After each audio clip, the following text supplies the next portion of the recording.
Hello. Good evening, ladies and gentlemen, and welcome to Tate Modern. Thank you all for coming. It's great to see so many scholars and curators and, of course, artists in the audience this evening. I noticed that there are a number of artists whose live works, are currently on display in Tate galleries, not just at Tate Modern, but also at Tate Britain. And we're really looking forward to you all contributing to the discussion and debate this evening. There'll be a Q&A later on in the event, so please do contribute.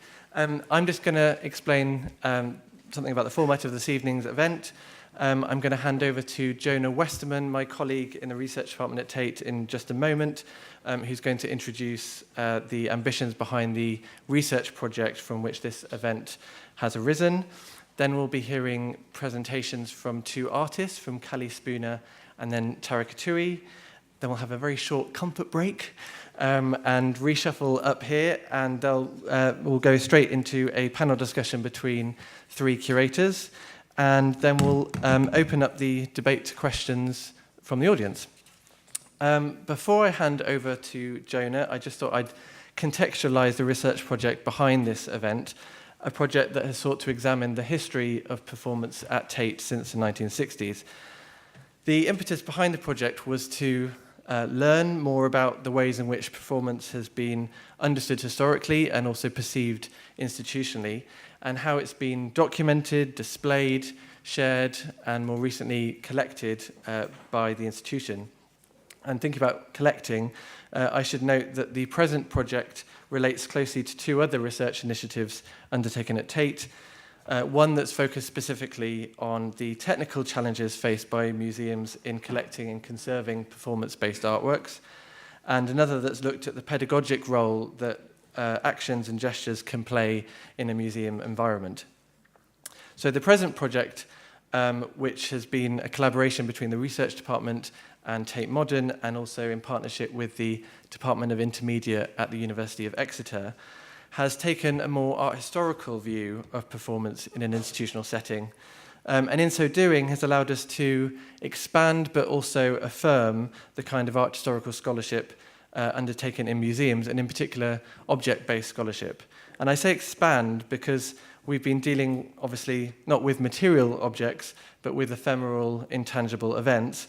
But I say affirm because we've learned that over the course of this project that the field of performance studies really needed to find a new way of grasping and articulating the formal properties of performance artworks. And I like to think that we've been able to do this with this project, and the results of which will be seen in an online publication that I think Jonah is going to talk more about in a moment, that will comprise a catalogue of particular events and artworks at Tate, as well as essays authored by Jonah that consider what he calls the dimensions of performance. But I also like to think that it's only from working in a museum context, where one has to pay close attention to the formal constitution of an artwork, that we've been able to find a way to describe the historical and conceptual complexities of performance. So without further ado, I'm going to hand over to Jonah, who is the Arts and Humanities Research Council Postdoctoral Research Associate at Tate. He has been with us for 2 years, and will be moving on shortly to become a senior fellow in art history at the Metropolitan Museum of Art in New York for 2016-17. He's also just been appointed an assistant professor of art history at Purchase College, State University of New York. We're very proud of all his achievements. So without further ado, over to Jonah.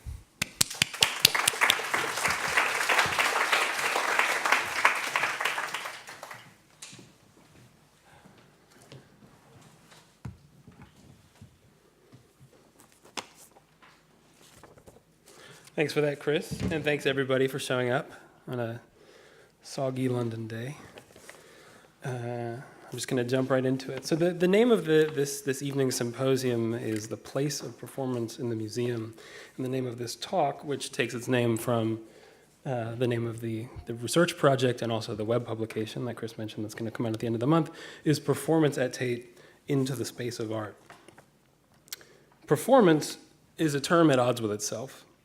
It is a singular heading under which a vast field of divergent artistic practices, each with distinct forms, aims, and histories, have been ordered.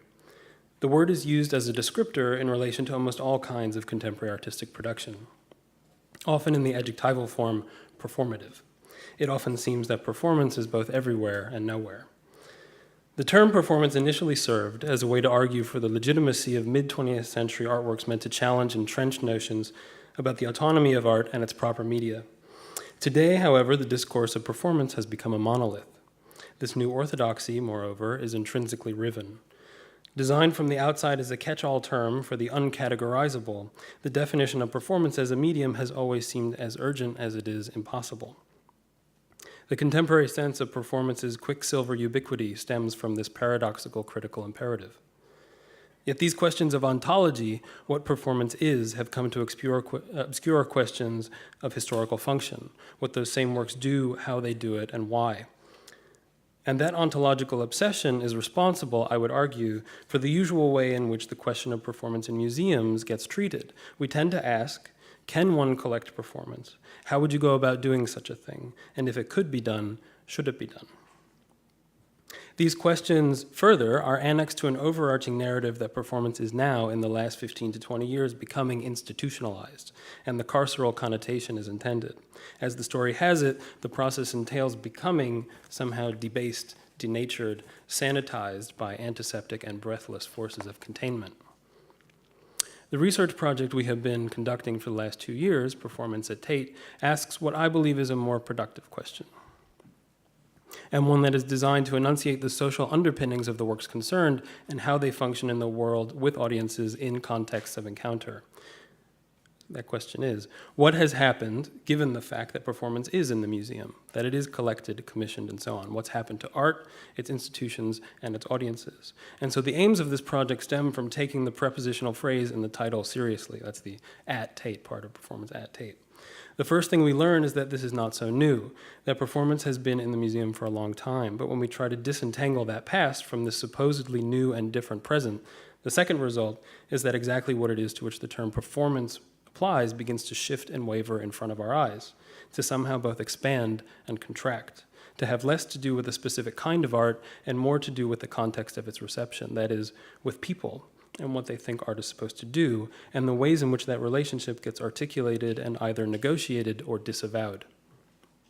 The general idea is this: to find the place of performance, where it has and should fit into arts institutions and histories, we have to explore the space of art. And that space, in terms of this project, is first and foremost physical. It is this building, now itself expanded in ways I would argue have to do with the provocations of performance. But when it comes to performance and all the things meant by that word, the space is also conceptual and discursive. In 1952, American art historian and critic Harold Rosenberg embarked on a lexical reckoning with what he perceived to be a fundamental mutation occurring within the field of visual art. Language, he wrote, has not accustomed itself to a situation in which the act itself is the object. He was talking about a new approach to painting, typified by the works of artists like Jackson Pollock. For Rosenberg, a Pollock painting was best understood not in terms of compositional quality or representational capacity, but for how it registered the process of its own creation. It was impossible for Rosenberg to divorce the look of the finished product from the process of its production. To say that the object was the act itself meant that the borders of the work opened. The artwork was no longer a thing unto itself, but a time-bound artifact of human activities. The painting persisted as an object, but it would now always point back to the moment of its creation and away from itself toward the wider world, or, as Rosenberg put it, the new painting has broken down every distinction between art and life. The world beyond the artwork's traditional frame became part of its very constitution. Critical language would have to consider embodied processes of both creation and reception, as well as what effects these might have on how a work of art can and does make meaning, because art itself had now expanded to include these.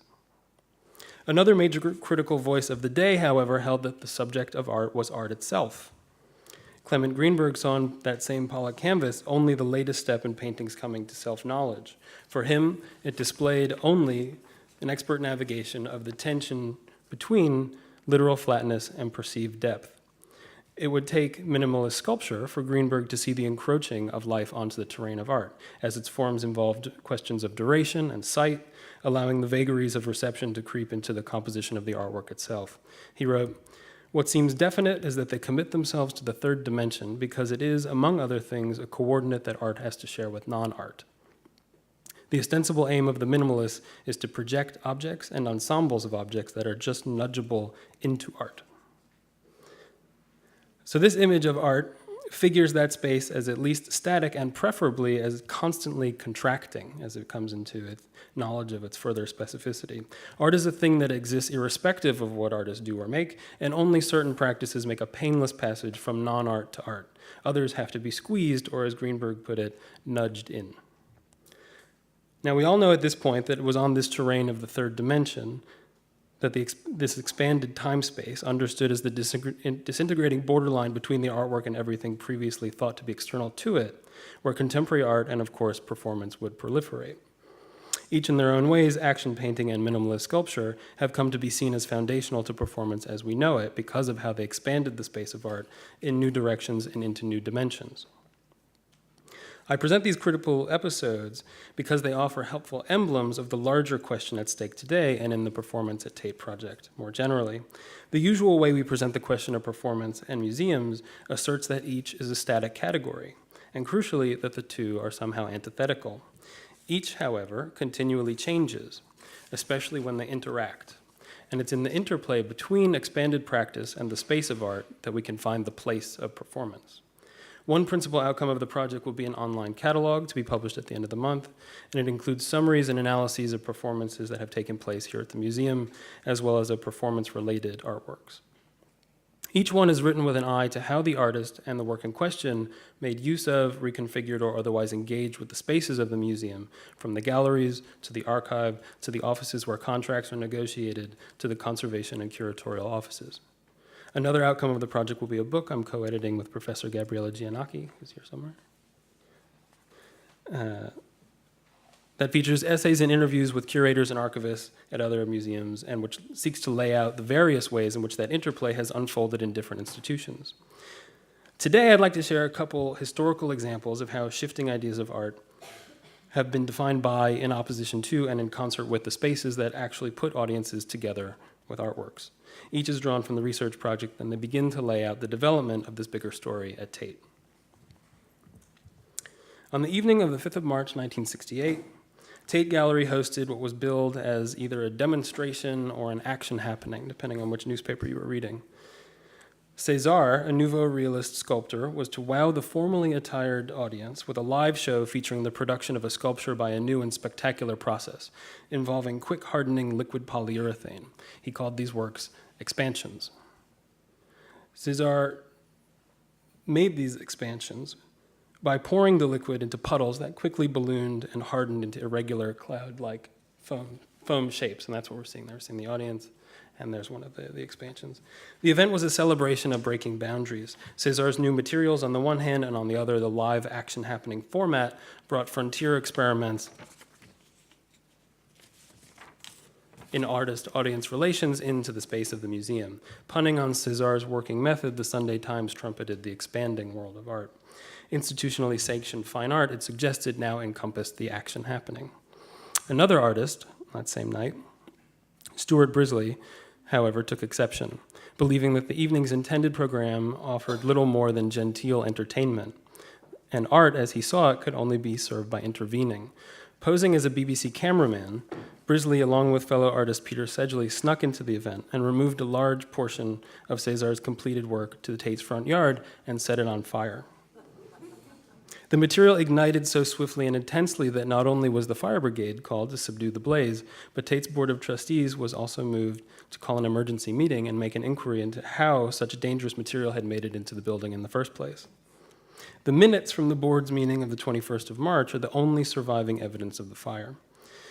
And they include the amazing and elliptical phrase, Sir Robert Sainsbury reported that the party itself had been a success, but that aesthetically the evening was less satisfactory. It's amazing because it suggests that questions surrounding the nature of art would have to be bracketed in digesting the evening's events. And this, of course, is the worry when it comes to performance's place in the museum, that it can only be admitted insofar as it makes for a successful party. And this is something of a primal scene for performance at Tate. Could expanded artistic practice fit into the museum, or was the experimental in some way unsafe and fundamentally threatening? The consensus on that in that particular month seemed to be that this art could not fit. Another episode, however, begins to demonstrate the dynamism catalyzed by self-conscious reflection on art and the institution, the place of performance and the space of art. And this story is the story of the Robert Morris retrospective of 1971. Some of you may know this story. Now, instead of installing a bunch of already made sculptures for this retrospective, what Morris wanted to do was build a sort of phenomenological playground made of sort of rough and ready plywood structures that he wanted to do all himself. And he devised the plan. We're looking at a really horribly lit slide. If it weren't so bright in here, you'd be able to see that this is a hand-drawn sort of pencil plan from an aerial view on graph paper of where different large plywood objects are meant to be distributed through the Devine galleries and Tate in that central octagon. Basically like a log kind of thing that people balance on, a place where you drag weights across the floor, stuff like that.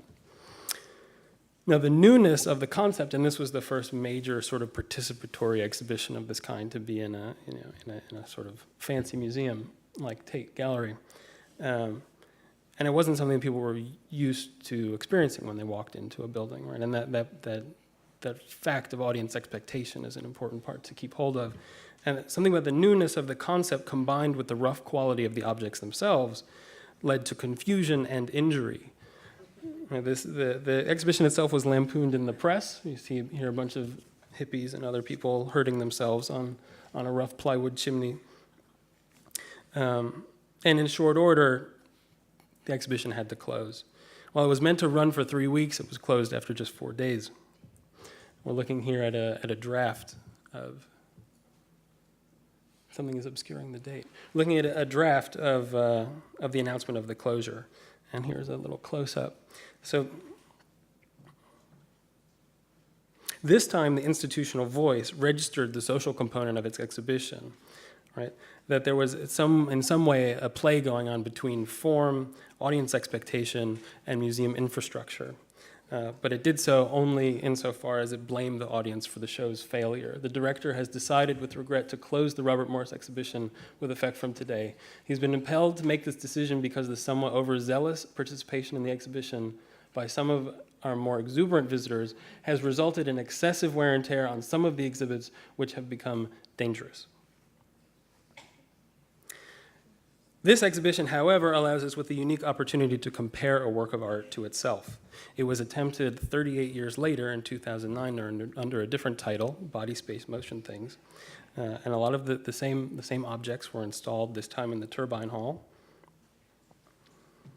And this time, it was clear that a lot of things had changed in the intervening 38 years. Professional fabricators were brought in to make these objects, and here we're looking at a beautiful 3D AutoCAD rendering of the sphere you're supposed to balance on, the chimney you're supposed to climb, the log roll you're supposed to balance on, and so on. Staff received additional training, and this show was a tremendous success. While it was meant to run for only 4 days, a long weekend, in the event it remained open for 3 weeks. So, we can glean from the arc that connects these early episodes, and something in the transit, right, from this hand-drawn plan to this nice professionally rendered plan tells us a lot about the way that all of the sort of important terms that we're dealing with here, art, audiences, and institutions, changed in that span of 38 years. And what we can glean from the arc that connects these early episodes to our present moment, in which so much of the museum is oriented around the concerns brought to the fore by performance, namely expansion of art as including not only new materials and types of art, but a central concern with experience, participation, duration, and so on, is that museological practice has had to adjust not only to a new art, but to the fact that this new art requires a new kind of institution, one that pays attention to these same concerns and structures itself around their support. Because what expanded practice was always meant to include, to question, to explore, and to put within the frame of our attention were the social underpinnings of aesthetic experience, the relationship both indexed and created between artworks and audiences. Now, performance is always situated, and in asking about the meaning of a given work, we have to move beyond questions concerning the nature of performance in general toward an analysis of how a given work sees and articulates its position within a cultural horizon. So I'd like to conclude, by way of framing what's going to come for the rest of this evening with a couple questions that I think all the speakers are going to deal with in their different ways and from their different perspectives. Is the place of performance now not only coextensive with, but entirely overlapping with the space of art in the contemporary museum? Are they somehow now identical?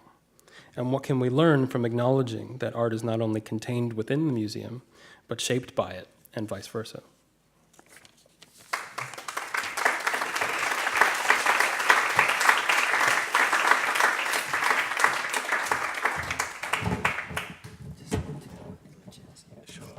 I'm just going to introduce our next speaker, who is Callie Spooner, who is an artist that makes live productions and exhibitions, often involving a living element as well. And she's just flown in this morning from New York, where she's unfortunately just closed her first solo presentation in the United States, an exhibition of her work at the New Museum. So over to Callie. Okay. Okay, cool. So, hi, everyone. So I'm gonna talk a little bit about a show that just closed yesterday. That was at the New Museum. Just gonna kind of whiz through some slides and explain what that show was. I'm not gonna so much go into the detail about what the idea of the project was, or kind of any of the sort of architectures of theory or thoughts that I was having underneath it were, because maybe that's another conversation. The thing I more want to talk about was a decision that I had to make about how to kind of maintain the work throughout the duration of the show, because it was, it had a kind of a group of dancers that were in it, you know, from 11 a.m. in the morning till 6 p.m. at night. And so I had to work out how this work could exist there for 2 months and sort of not erode, basically. But before I did that, I just wanted to kind of talk about, I guess, a couple of quotes by a philosopher who I care a lot about and who's really helped me work out how to make work like this. And it's it kind of starts with an essay by Merleau-Ponty, who I think I've probably spoken about before at Tate, actually. He wrote this amazing essay called Indirect Language and the Voices of Silence, which he wrote in about 1958, I think. And within it, he was thinking a lot about, I guess, he was kind of writing it in response to Sartre's What is Literature, which was a book about how to kind of be a great writer and produce this phenomenal kind of novel. And then simultaneous that, at the same time, André Malraux, who was the then French cultural minister, had just created his Museum Without Walls, which was, of course, this kind of enormous book of reproductions of sort of every single, as he saw it, significant work of art known to sort of white Western man. And this was kind of this book was in the service of, you know, the French public, and was this idea of being able to grant a sort of unprecedented access to kind of tons of, works of art, but in this kind of sort of dead, reproduced form. And Indirect Language and the Voices of Silence is an essay where Merleau-Ponty tries to get his head around what has been lost, basically, you know, by doing that, by having this book of reproductions. And also, in general, what the museum does to cultural production. He kind of talks about how cultural production is a series of intersubjective communications, a kind of an attempt to talk to somebody else. And he's thinking a lot about Cézanne and the marks of the painter, but in general he's trying to understand these as these gestures or these attempts to try and speak with painters that have gone before and painters will come later, and more specifically to just have a kind of a restless, unruly kind of communication with the world and with yourself, and, you know, back and forward between certain things. And that the museum kind of has a stultifying tendency on those efforts and kind of shuts them down, as he says, and treats them as dead letters when they should have been open, I don't know, flowing forms of communication. As he said, something has been lost, and these efforts were not made to stand on these morose walls for Sunday strollers and Monday intellectuals. And I really have cared about that quote for a long time. And now I think, obviously, the museum's morose walls are less morose and more kind of hyperactive, I guess. And kind of, we have an experience economy now, and, as Jonah just talked about, performance is a really important part of that. But I think this Merleau-Ponty essay is still really important in trying, especially in trying to understand how you might have works that kind of are living or are alive and have perhaps even at their core a communication or an attempt to communicate both within the work with a group of people that might make it, or outside of the work just as a correspondence with an audience. Oh, thank you. Yeah, that's very good.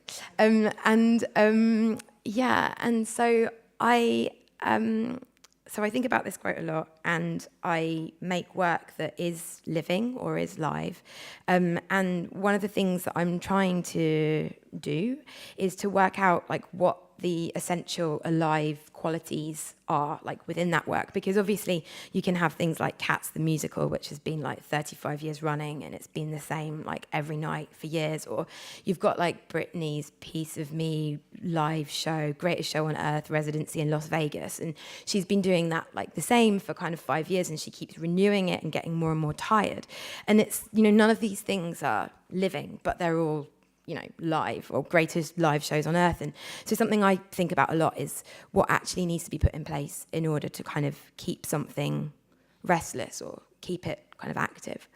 So I was going to read a quote from Hal Foster, but maybe it will come up in a moment.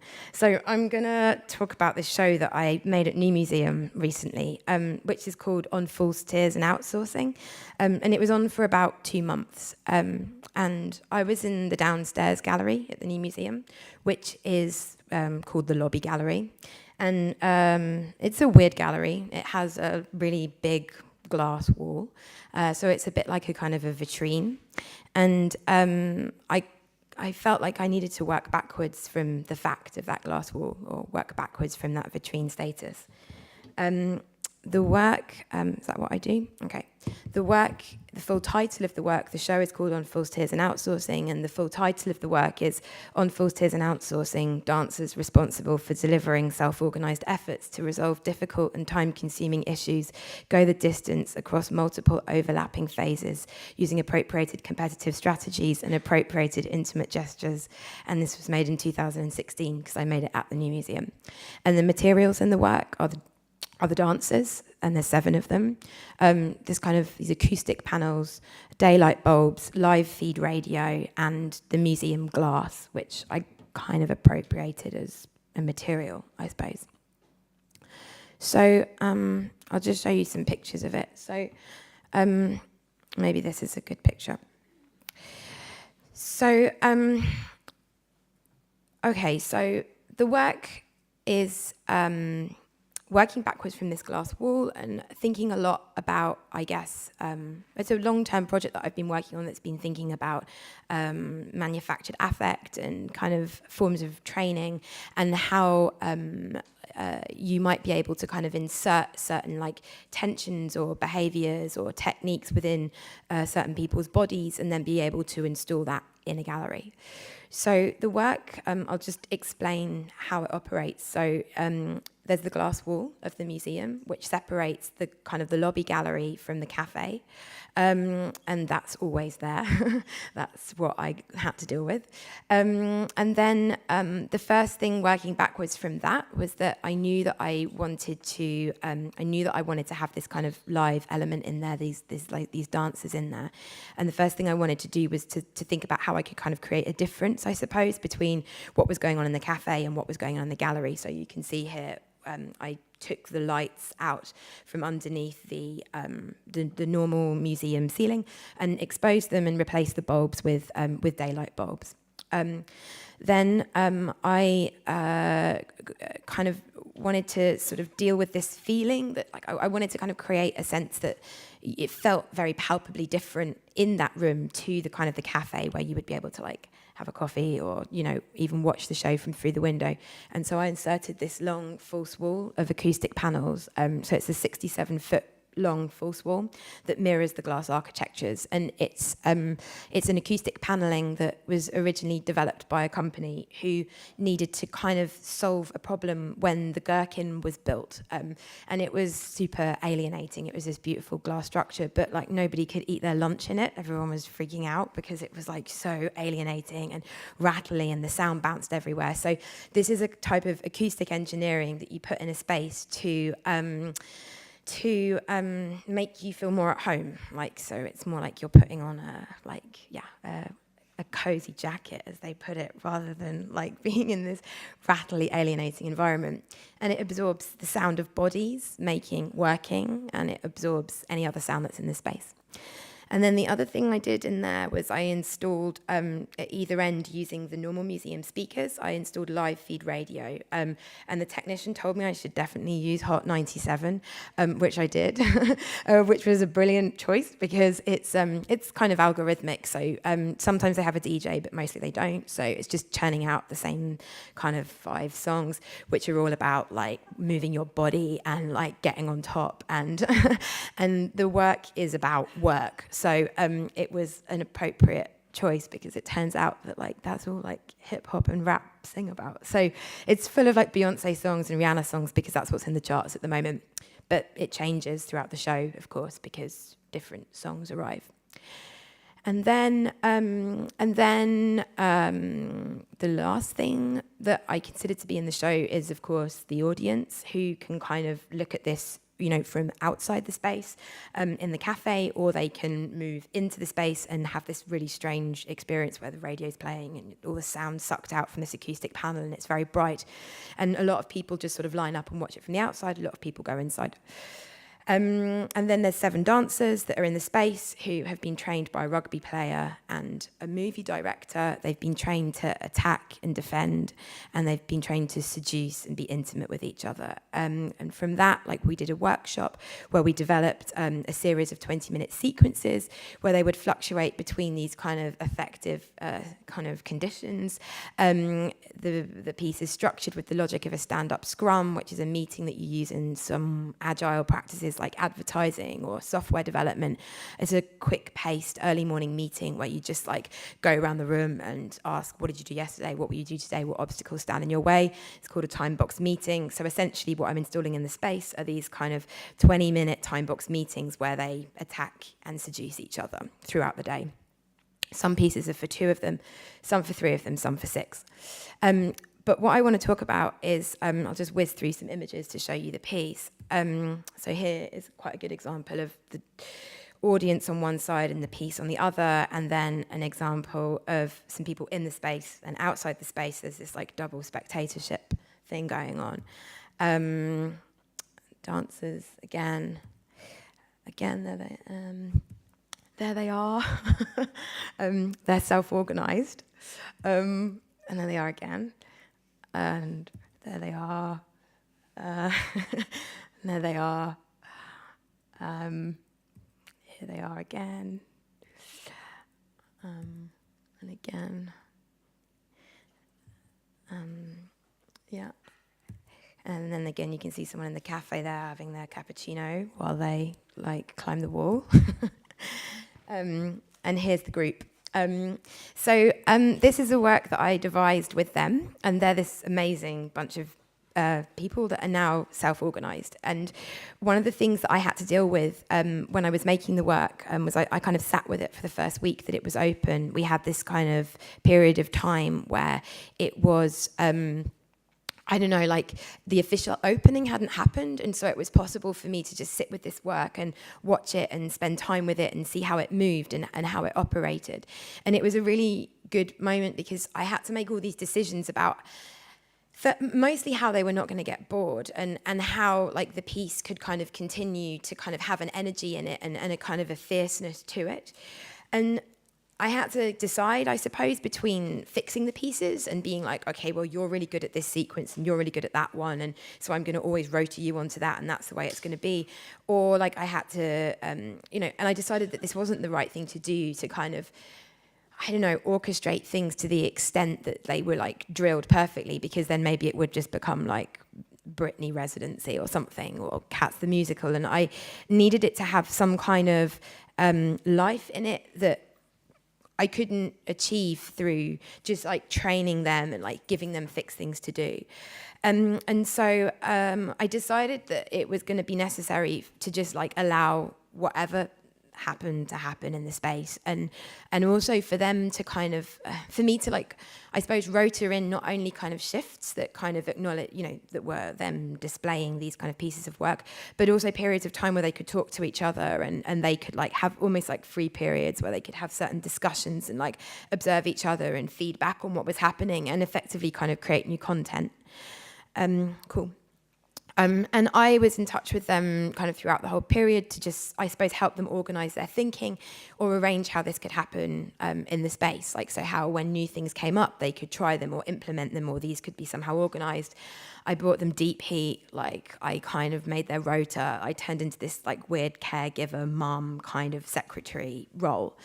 And I think in doing so, I would return to the space. I went back like 3 times throughout the show, and every time I went, there was something happening in there which I didn't recognise, and which I it was something new that had arrived in some kind of a way. And for me, this was very much what I wanted the work to do, and I didn't realise until I saw them like being able to kind of take responsibility for it and wanting to kind of live in this piece. And as they put it, it's not a show that was 2 months long, it was a work that was 2 months long. And I think, for me, that was the kind of, I've always wanted to make a work like that. Like, I've always wanted to make a work that stays in a state of rehearsal, I suppose. And I feel this work did. And it did so by me actually being kind of quite absent and kind of trusting them, and them being really sympathetic and really reasonable and really invested in this space. But for them, it was also a space where they were learning a lot of things from each other, and that it was a very kind of, I guess, creative situation for them, as they put it. And I feel weird about talking about that. You know, I feel like it's the same principles that like Google might use to kind of organize their smart creatives in Silicon Valley. And I know it is. But I also know that I wasn't trying to do that to kind of make a more like algorithmically perfect search or like a really effective Google map. Like, I just wanted to do that for the sake of having something that was in a state of rehearsal in that space, even though it looked like a display case or a space of kind of delivery because of the fact of this kind of glass box. And so I guess it's that decision that I wanted to talk about, because now it's, you know, the show is finished and it's something that maybe will be collected. That's a conversation that's happening at the moment, and I have to understand how that's possible or what kind of instructions I'm supposed to give. It's not something that I can write down like for like, and it's something that needs to stay in a state where it never actually becomes entirely nameable, like where you can never exactly say what this thing is entirely supposed to be. And in doing so, it poses certain challenges, I suppose, for like how that can exist without me.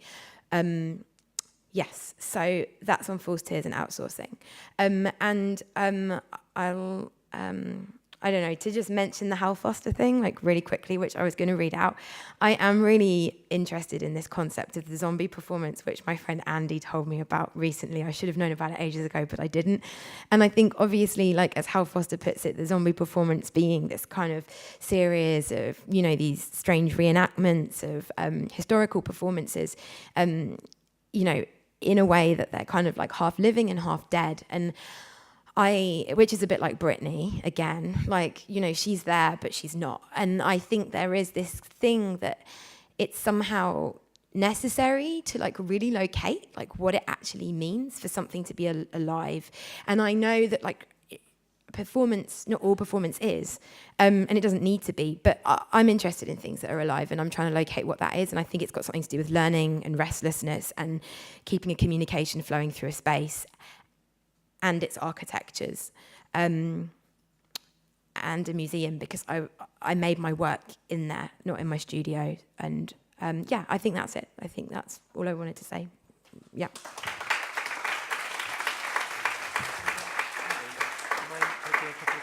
Oh, yeah, okay. We've got time for 1 or 2 questions if anybody has anything to say to Kelly.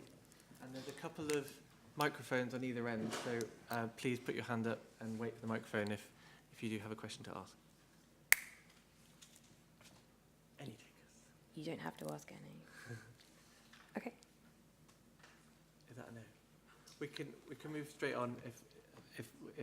How did you find the dance? Well, can you just wait for the microphone? Sorry, even if it's a short question. How did you find the dancers? Did you audition? No, I wrote a call.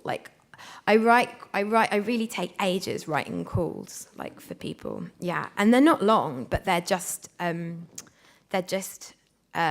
specific, and they don't say exactly what the piece is going to be, but they are communicative. They're not just paid opportunity for any dancer or something like that. They do say, I'm trying to install attention, in a museum that fluctuates between extreme violence and extreme intimacy, and I'm looking for a group of people that are interested in having a conversation about that, and it's paid, yeah. So write back, and then not you get some people that write back, and almost always they're the right people. And then I met them on Skype and asked them how they felt about spending large amounts of time with their head in someone else's crotch, because that was obviously something they were going to have to do a lot of. And I guess those that were excited about that got in. But really, it wasn't an audition process, and it was much more to do with who I like to talk to and who I felt would like to talk to each other. Yeah, so it was nobody showed me that they could do rugby or anything really well, or they were really strong, or they could dance well. And in any case, they were trained in all of that. I hired a really good rugby player and a really good movie director to train them and that. So yeah. How long was the training process? Curiosity that they went through. Yeah. You have to say it again. How long was the training process that you allowed them to go through before coming into the choreographic state? Let's put it that way. So 2 days with the rugby player. Only? Yeah, 1 day with the movie director. Okay. And then we had 1 day where we devised an abstracted material in the space and looked at a lot of things, and they tried a lot of stuff and showed each other, and then I helped them organize that a little bit. And then a day where we worked out how that could then formulate itself into sequences, and then a day where I worked out how that could operate in the space in a way that they wouldn't become exhausted, pieces for 6 people and pieces for 2 people. So 5 days, yeah. Because Curiosity, you said there's 7 in total, correct? 7 dancers. So yeah. your rotor, how was your rotor devised, Curiosity? So I started off making the rotor, really authoring it, and being on the first day, being Jose's really good at this, and Maya's better at that, and so I'll put them together, and I think this would be a really interesting thing to happen. And then I felt it lilting already, I felt already the life leaving it, and they were becoming not just because they were becoming bored by that, but also just because it was turning into something. Anyway, so then I gave up, and then I started just treating the rotors really practically. They needed to have 2-hour breaks, and they have breaks all day, but 'cause they're not in the space all the time, but they also needed designated 2-hour ones. And so I would do it by just being really practical and being just putting 2-hour breaks for them in the middle of the day, organising everything around that, making sure they started the day and they finished the day with each other, with 6 of them, and then working backwards from around that. And then I would just shuffle the rota along each week. So it would be, there were 7 of them, and so it would be almost a 7-week rota. And then so I had no idea who was with who and what was happening, and that was much better, for everyone. Yeah. Yep. Yeah. One more question, I think, if that's okay.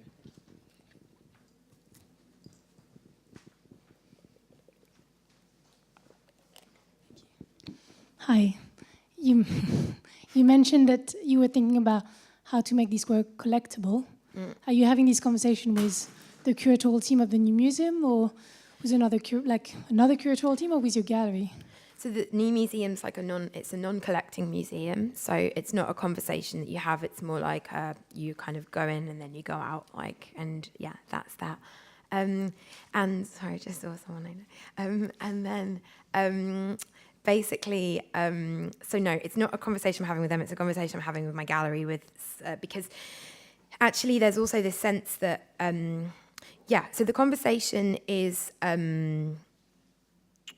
a few things. Like the first thing is whether or not this is like, for instance, the acoustic panels are like completely site specific to the new museum. They like directly mirror the glass. Like the kind of the lights are the same lights that are at the museum. It's like all these kind of elements, these structural, sculptural elements are all, that they belong to the museum in some kind of a way. So the first part of the conversation is that, is this a kind of a work that needs to be obviously completely reconfigured for like wherever else it goes or wherever else it ends up? And then the other question is me getting to grips with, I have sold works that are performances, but they've been more instructional. It's more like, do this, and it's fine. And this depends on something else. And so the question that I'm asking myself is, does it need me and this energy, as a kind of a coach or a mum or whatever it is that I've been doing to them, is that kind of necessary? And I found one of the things, I keep thinking about this thing that Earl Brown, who was kind of part of the New York school, open form musicians, used to talk about when he was talking about his open form music scores, was that he kind of composed them. He would perform them for a long time, but increasingly now they're just the open form compositions. And he said that the works are to be performed by sympathetic and reasonable kinds of people, which I think is amazing. And I think that for sure this is a work that's supposed to be performed by sympathetic and reasonable and brilliant and self-organised people, which it is. But I also think when it comes to the collecting, it extends to that as well, because I need to know that it's really got there's a lot of care that has to take place in it. Not even just on principle, but at the level of this work being actually interesting and okay. And then also at the ethical level, I want it to be a good workspace. I want people to and it is a good workspace. They apparently are okay. Yeah, or were okay. They were very tired, but they were okay. And so it's also about knowing who can do that, who is sympathetic and reasonable and has energy and will work with them, or will find someone that can work with them, or maybe I'll always do it and I'll come back, but I don't think I need to. And so I'm making an archive of it, lots of kind of the emails I've been sending them, lots of the correspondence, all the rotors, lots of the rugby stuff, lots of stuff we did just to build this kind of space where it becomes understandable what kind of communication is required to be able to maintain this work over time, without me, with me, whatever. Yeah. So it's I'm working it out. Yeah. I think we'll have to stop there for questions for Callie, if that's okay. But there will be an opportunity, obviously, to continue the conversation later on in the evening. But thank you once again, Callie.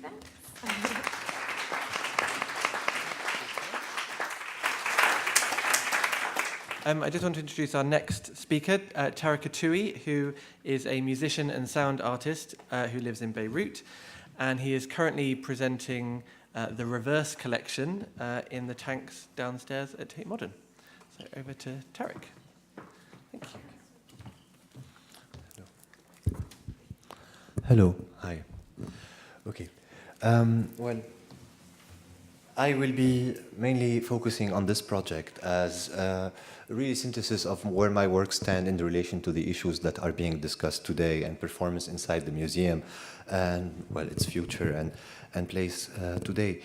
The Reverse collection, to very briefly tell you the story of it, started at the Anthropology Museum of Dahlem in 2013. And I was at that time invited as one of the members of the artistic committee of the Berlin Biennial with the curator Juan Gaitan, to propose umbrella projects inside the biennial that would have different actants or facets to them. And when we visited one of the early visits to work on this was the Dahlem Museum and a collection of recordings that the Dahlem Museum had in its storage. And this is what Juan wanted me to look at originally, but on the way to look at these recordings, there were hundreds of instruments that were in the storage as well, and that only had a serial number on them that brings people back to the archive of the collection, and then you can see where they were from and who made them and how they were played. But in the storage, all the historical and social-cultural values and parameters around these had disappeared. And for me, as somebody who had been working on projects I called projects dealing with items from the past, the disappearance of these parameters and data was for me the possibility of a new history to start, which meant that inside this museum we were just left with the certitude that these instruments were sound-making machines because of the work of the ethnomusicologists who let them enter a collection. And just taking this as a starting point, I started inviting improvisers to come to the museum and choose instruments from the collection and play them without knowing anything about how they are initially played. And of course, you can imagine in this context the debate and the discussions we had to have with the conservators of the museum on taking instruments that should not usually sound and have them played. And to give you a few examples, like inside the museum, to be able to work, for instance, on string instruments, we could not tune any of those. Like the strings had to stay loose the way they were. So imagine lots of untuned, detuned, atonal sounds coming out of those. The same applies to the skins of drums. If you have a drum skin, you cannot come and tie it back or like strengthen it. It has to be played soft, and so it didn't make sense to hit a drum, but more to rub it or to caress it or to find other techniques of approaching it. With wind instruments, it was also like constraints of the kind, like wind instruments were chemically treated to not to be preserved, and so we had to wear plastic lip protection to be able to blow into them. And we could not play a wind instrument more than 5 minutes because human breath would have the wood that has been dry for years crack from inside. So there were really a lot of constraints for the improvisation that was happening, and that is very close to the constraints that musicians put from jazz to contemporary music to improvised music when they are brought to play together. And maybe a final note about this was also the fact that some instruments could not be moved, so we had to go into the closet or climb on the ladder and play them where they were because the team was really, and it's how like over several months a lot of sounds were collected by musicians coming in solo one by one and doing these sessions. And when the Berlin Biennial opened, like the project at the Berlin Biennial that was announced was series of performances, 6 over 2 days, 6 times a day, with 12 musicians out of the 18 I had invited coming back and playing scores I had written like very quickly, structures of improvisation of 20 minutes, and then they have to change 6 times a day the scores. I would come, give them another score, people exit, other people enter, and we start again. It was like really intense way of doing things. But all these performances were being done at some point with my knowledge and my intention of, again, recording the sound and using this for another purpose. And what I want to underline here is that I was, before I tell you the idea I was talking a lot to the conservator of the music department at the Anthropology Museum. And my question is, what is a collection of instruments for in a museum of anthropology today, and what do you use it for? And his answer was that instruments are preserved this way and sound is taken out of them because ethnomusicologists study the mechanisms and the forms and the materials of an instrument to make a replica and then use this replica to make sound. So when an instrument enters a collection, it doesn't produce sound anymore and becomes an object of study. And so having learned how ethnomusicologists works, or like got a glimpse on this approach, what I said, let's then try to use sound to maybe go into another path. And since I had the opportunity to have these instruments played, I then decided to just take the sound of these instruments and discard all the visual, material, mechanical components of this collection, and use the sound as a tool to start again from. And what I did is, after we gave these performances at the Berlin Biennial, I took the recordings of these concerts and gave them to instrument makers, and asked them to imagine the sounds that created asked them to imagine the instruments that created the recordings I had. And so what is presented today at Tate is called the Reverse Collection, as a collection that came out of a method of reverse engineering, of reversing also certain time and historical parameters.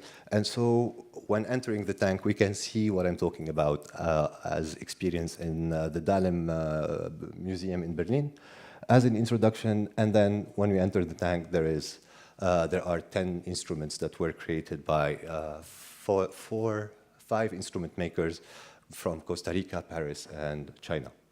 And the idea here, why to work with instruments and why to work with this, also at the same time I was, while having those ideas that kind of derive also from the orality of Arabic culture and the importance of sound and sonic transmission and non-scripted written forms, I was also very much influenced by the works of Cardew and the treatise mainly, and what the treatise as series of scores, how they could really blew up form, interpretation, orchestration, duration.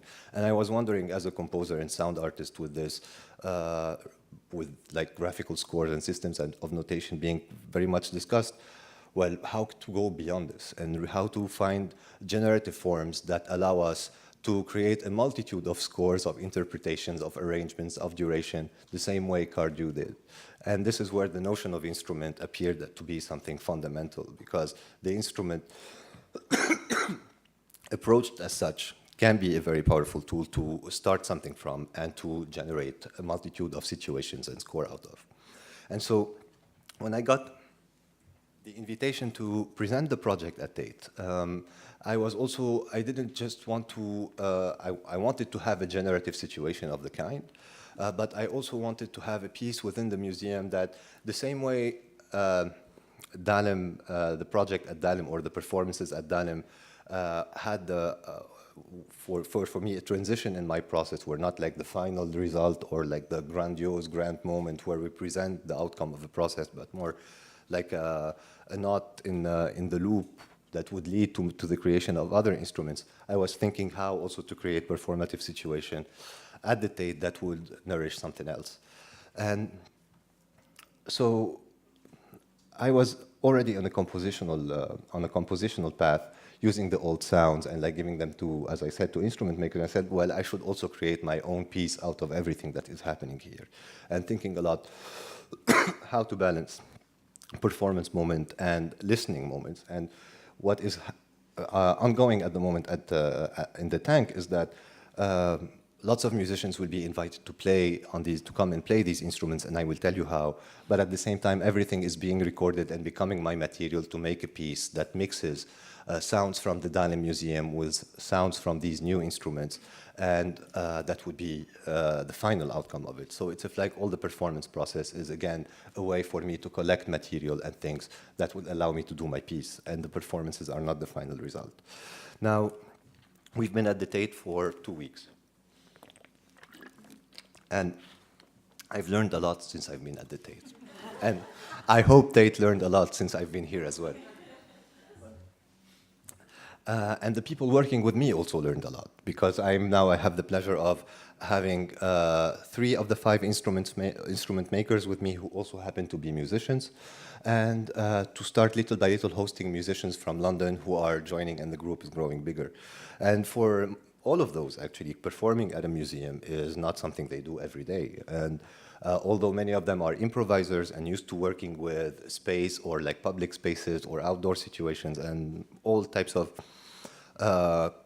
sonic or performative situations outside of the concert space, being at the museum and being at Tate was like kind of, a totally new experience. And what I mean by this is that inside an instrumentarium like this, in a situation of that kind, the rule of compositions had to be totally changed. I was used to, before, writing scores and structuring improvisations that happen, and to tell people who are working with me what to do, or like how to interact with each other, and like to have structured or guided performances. While when I found myself at the Tate, I thought that this approach and this logic would not make any sense, and that new rules would have to be invented in order to keep this ensemble together and to have also the possibility of other people joining in easily. And so it became a lot about creating situations for free improvisation with minimal interjection or like interference on my behalf, where we leave more the course of sound and the instruments take us places. The other parameter also we started to move away from is the notion of audience. You know, like a musician when they perform is always trying to engage with the audience or look for the energy of the audience actually and say, okay, like if I don't feel the crowd, I cannot like overperform. And what started to happen here after the first 2 days where this expectation, where everybody realized that this is not the expectation we should have, was more an enclosed, another way of finding like how to generate meaning from within this instrumentarium and from within this perimeter we are in. And it was this idea of playing for ourselves and not playing for others and not having any expectations from others. And this affected a lot the way we improvised and really a lot the way we as musicians were playing inside of this, because it became like really like a meditative trance-like situation, these concerts, and their duration became really floating of sometimes being a piece of half an hour to sometimes being a piece of an hour and a half.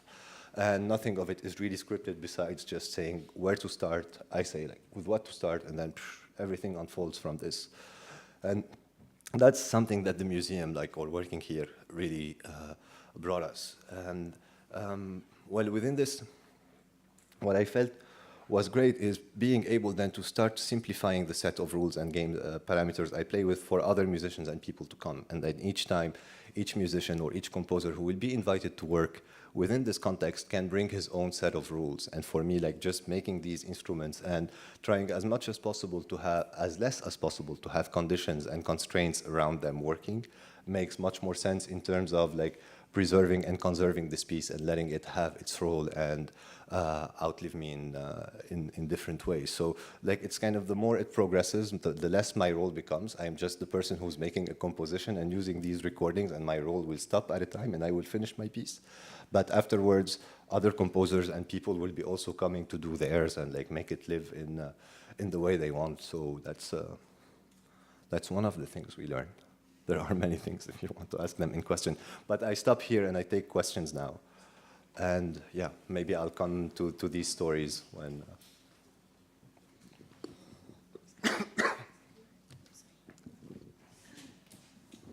Hi. Hi.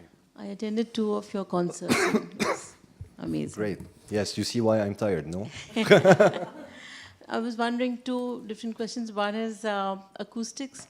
Are you also working on acoustics as per the space? Do you try to, as you go along, you know, read from that and change? And the second is, I was trying to read your way of being there as a composer.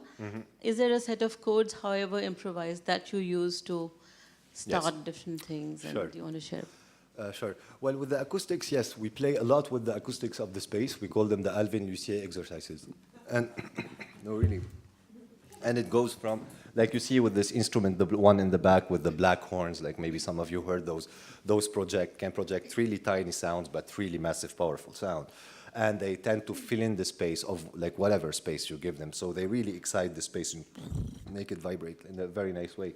So using those instruments, or using like sometimes you see the tanks are circular. So sometimes you are in one corner and you can hear somebody from there because sound is refracting in very strange ways. And those we are starting to play with more and more. So about the instructions now, that working with space become one of the instructions. And now as I leave in 2 days and that new musicians are coming and they will be working from a set of parameters they establish, I give very little instructions. Like some of the instructions now I give is an exercise everybody can do, and that is very simple. You just turn everything on. Really. While others walk behind you and turn things off. That's very simple. And that's really just a way of activating the space and bringing this instrumentarium to life. Another thing is to work with the space and not work with each other. Another thing is just combinations of instruments that have sonorities that work together in certain ways. And then there is just the rule of, since there are groups of people, of musicians coming and turning, every day there's a different chief. So a person who decides what the others would do and how things would start. And that's as simple as it goes. Now, of course, the musicians have to learn the instruments and try them and work with them a little bit, but that's not that difficult. And one thing I forgot to like also in relation to working in the museum, this notion of virtuosity, you know, the musician virtuoso who is there to do his show and show how good he is something that also we discarded from this equation. It is really not about showing how skilled we are on these instruments. Anyways, you can't, because they change sounds also all the time sometimes and they are unstable. So it's really about also working from the instrument and making the instrument sound, and this is what gets the composition together. And that's also one parameter, you see. So really the notion of instrument, by keeping the notion of instrument central, the performance unfolds in many different ways and like has the possibility to really like adapt to the context of the museum. So. Can you hear me? Okay. I have a question about the space. Are you concerned with, or do you relate to what else is installed in the space, or is going on in the space? Yes, definitely. A lot. And like that was part of the early discussions with Catherine Wood and Andrea Lissoni of like them telling me from the beginning what was there, and like as a way also to give me clues of how disposition would be, how the cycle of performances would take place, the relation to the audience, and many parameters of the kind are of importance. I just wondered if you were concerned with the sound. Oh, sorry. That's okay. Is that okay? Yeah, that's fine if they want to go. Oh, okay. Yeah. Hi. You, me? I don't know. You go, please. Okay. I just wonder, because I'm very curious to know whether you were concerned with the sound being, when you gave in to the instrument maker, Yes. did you want it to be perfect, or did not matter, you wanted another phase of a new instrument that would come from their imagination in some ways? Sure. No, it wasn't about trying to imitate the sound, like of saying, oh, this sounds like so I try to make. No, it's really it's one possible way to enter this. But one of the statements of the project is to show how oral tradition and sonic transmission can completely alter shape and like take like fixed forms to totally unexpected places. So some instrument makers could really just be inspired by the structures or the relation between the sounds that were in that recording. Some were like inspired by the dynamics or like the different sonic events. Really, the each proposition is different. Thank you. Yes, please. It was fascinating to hear about your encounter with the instruments in storage in the Anthropology Museum. Yes. And the kind of questions that you were asking about the function of those objects and how they become objects for study and replication, and how you wanted to turn that round by beginning with the sound.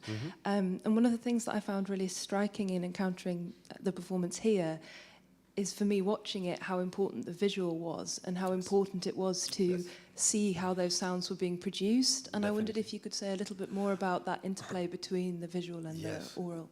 Yes. Well, again, like the visual or the sculptural dimensions of this project are for me secondary compared to the path of sound. Like, we didn't choose to play ceramic instruments with chains because it looked pretty.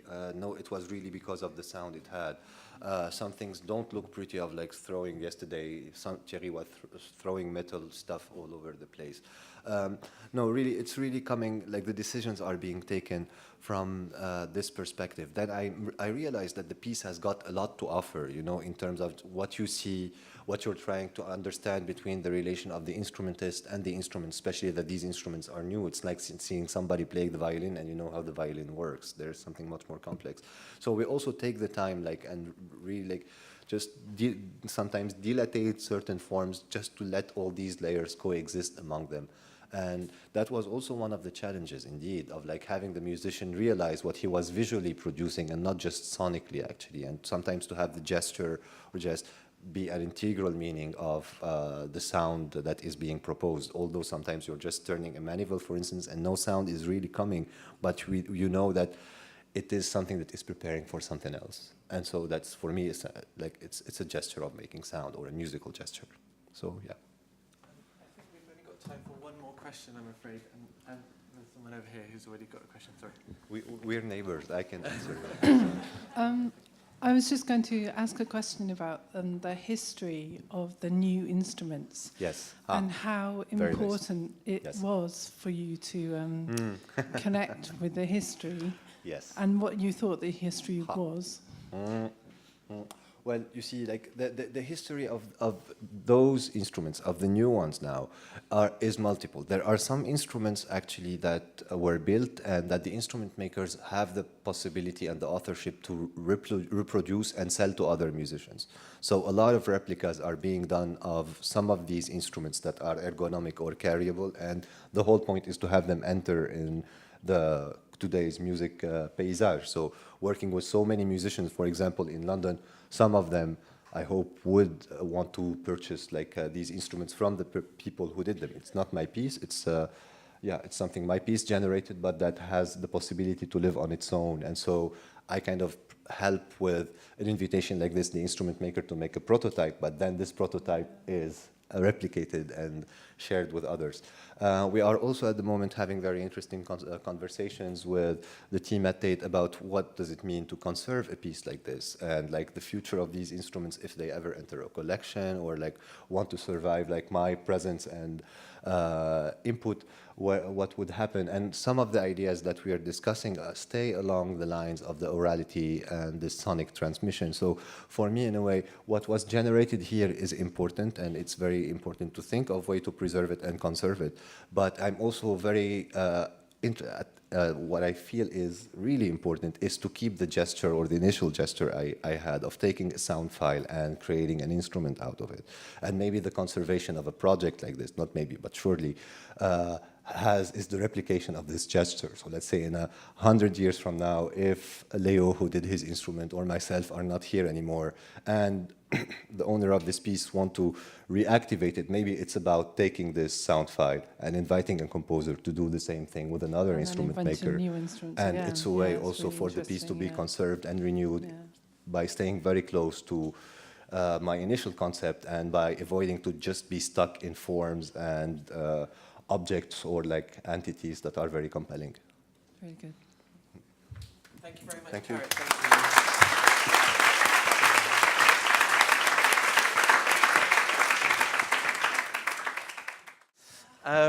So I'd like to introduce the second part of this conference, and moving on to our panel discussion among curators.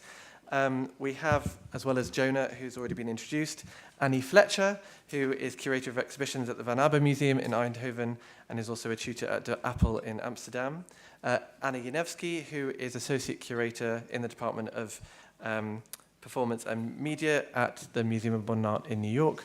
And Catherine Wood, who is senior curator of international art, and including performance, at Tate Modern. Over to you, Jonah. Okay, here we are back again. We've got a lot of things have been put on the table already. We've got way too much to talk about and not enough time to do it in. We're going to try to dig into some of these issues about the relationship between performance and the museum under a few broad headings, things like museum infrastructure and architecture, how both of those are related to the material constraints placed on artworks, and whatever the interchange might be between the shape of art and the shape of the institution and how they form each other. We heard a couple of really great examples from our artist speakers about things like that. Also broader historical problems about the place of performance, how we have thought about it, how we should think about it, what changes in art might bring about in terms of what museums are trying to deliver to their audiences and how they install collections, how they go about commissioning. Right, so I said it right. I said it, too many things to talk about. So we'll start, I circulated some questions in advance. I'm going to start, or maybe we just go down the row. You guys can try to find your images and the mammoth PowerPoint we put together in responding to these questions. So I'll start with the first one. To what extent has the increasing visibility of performance engendered a shift in what we consider to constitute a work of art, and therefore what it is that needs to be framed or staged for audiences, right? And that's not just about expanded materials of art, but that question of expansion I was talking about before, right? That the artwork is not just the thing that is contained in the museum, right? But the relationship that it has to its audiences, social context more broadly, et cetera, et cetera. How do you think about the shape of that and deal with that within the very physical structures of the museum? Shall I give it a go? Please. Okay. Well, from the Vanaba's point of view, I suppose you couldn't really say that we sort of have a department of performance, or that we could talk about performance at the level of perhaps expertise that is accumulated in either of these two institutions. But I think what it gives, obviously, is not only a sort of an expanded set of relationships, different senses of temporality and time beyond the exhibition, obviously beyond the object. And sets an expanded field. It suggests an expansion of relationships that become very interesting, and a real challenge to the sort of modernist architectures of most museums, and the way in which we still ape certain sort of sedimented common senses around the exhibitionary, or the way in which we govern time. And the event. And to that end, I can show some very quick images. Could you name those sedimented common sense procedures and what's wrong with them? Well, I suppose the idea of the audience as a generic, not the idea of the fact that we might be constructing subjectivities as we encounter work or people or circumstance.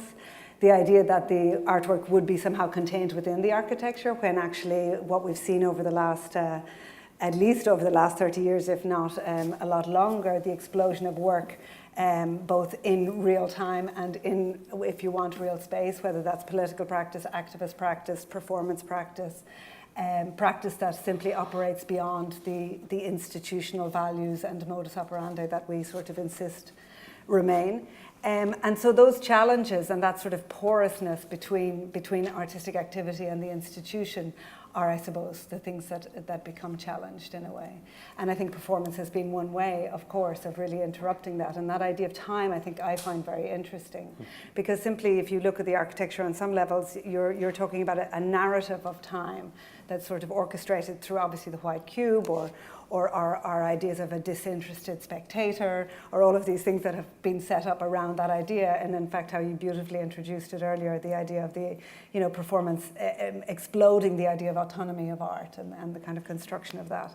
And so it's just, I think, really exciting that there are all of these other potentials. And the question is whether the institution can actually enact on this in more thorough ways, and not actually still stick to the idea of the event or the exhibition as a moment, and then go back to its default of operating as the modernist white cube. Mm-hmm. Do you want to? Oh, sorry. Yeah, sure. Okay. Yeah. So maybe I could just show one or two slides of some examples of how I think the Vanaba sort of maybe dealt with time very quickly in relation to collection. This is a project by Solowit called Free Solowit, where actually Superflex, the group Superflex, decided to look at the museum as a time machine, and to understand how it deals with temporality and how it deals with history, and also how it dealt with that sort of the erratic nature of the original artwork. And so, in fact, a very simple project, they decided to construct new Solowits, to free Solowit from the idea of being the original sort of static object, art object in the museum, and to release it into the world. And so we constructed a factory, which was over a period of 2 months in the Vanaba Museum, where we made 15 new Solowits. Of course, the expertise that we had to bring in were legal, to talk to Solowit's estate, all kinds of dealing with the expectation of audience members, those kind of relationships. And we had a lottery where people signed in, and we gave away these 15 Solowits. So it also suggests a different relationship with artwork, more intimate in one's domestic environment, perhaps, and not in the museum.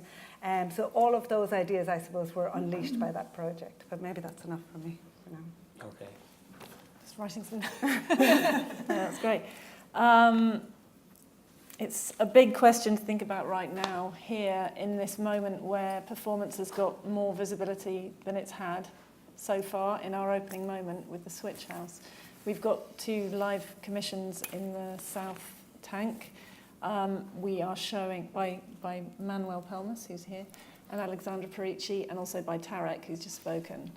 And we've also used this moment to show 5 of the live works that we've been collecting in the past decade. And that's something that we've been trying to do in terms of performance not being a side show, an event strand of the program that's kind of additional to the core activities of Tate. But given that our core mission is still about building a permanent collection, how to negotiate that question of collecting performance and feeding that in. So we're showing works by Tanya Bruguera, Roman Ondak, David Lamelas, Amalia Pica, who's also here, and Tino Segal during this opening period. So live has a real presence right now and a real visibility, and there's also the major commission by Pablo Bronstein, the Devines Commission at Tate Britain. This moment's then very exciting because never has live action been so visible.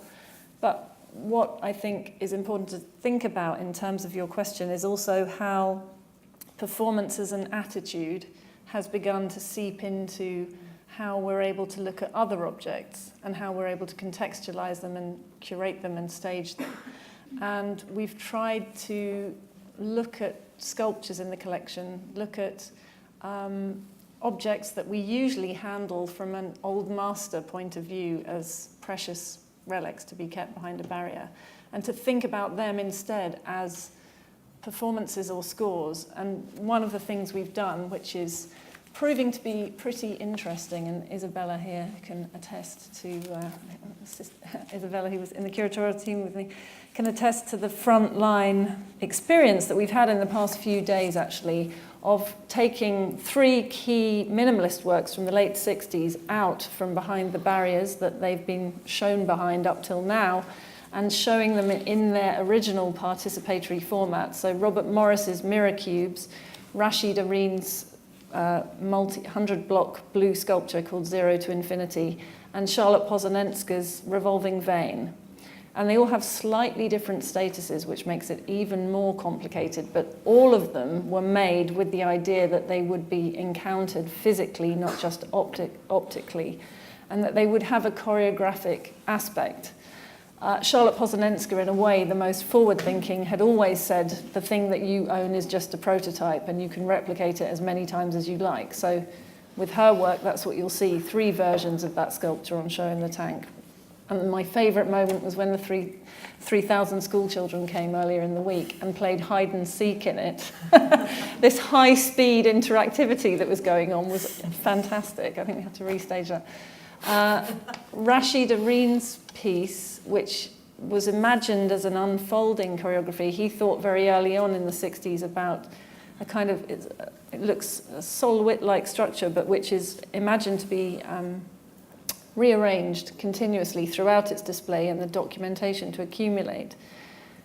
It's been a very difficult thing because it's not supposed to be about public participation, it's supposed to be arranged, and how to guard it and then allow for the idea imaginatively that it should be rearranged is something we're actively grappling with right now, and how to maintain that display. Robert Morris, our display that we've done in the tanks, unbarriered, so that you can walk through them, was directly related to when he came to do the remake of his 1971 show. And he said, why have you got this piece behind a barrier upstairs? You know, the whole point would be that if it breaks, you remake it. And as with Tarek's approach to sound, the idea, I was thinking about this idea of a kind of conceptual materialism, you know, the score for that object as something to be enacted in material form is primary for the artist, rather than the fact that he put those mirrors together in 1965. For a museum that's absolutely built around a choreography of fetishization of objects, everything, art handling, conservation, lists, you know, even though we've had an amazing attitude to conservation here, Pip Lawrenson has been incredibly open-minded about how to bring in performance. Actually, it's quite hard when the thing takes the form of an object to shift how we look at it, to even be able to treat the mirror cubes as something not precious, that are, you know, the core is the idea rather than the material object. And I think this is this strange oscillation that's taking place right now when performance proper is very visible, And that performance attitude is working its way through our understanding of other objects, and it's destabilizing things in a way that we're trying to negotiate live as we welcome in the visitors right now, actually.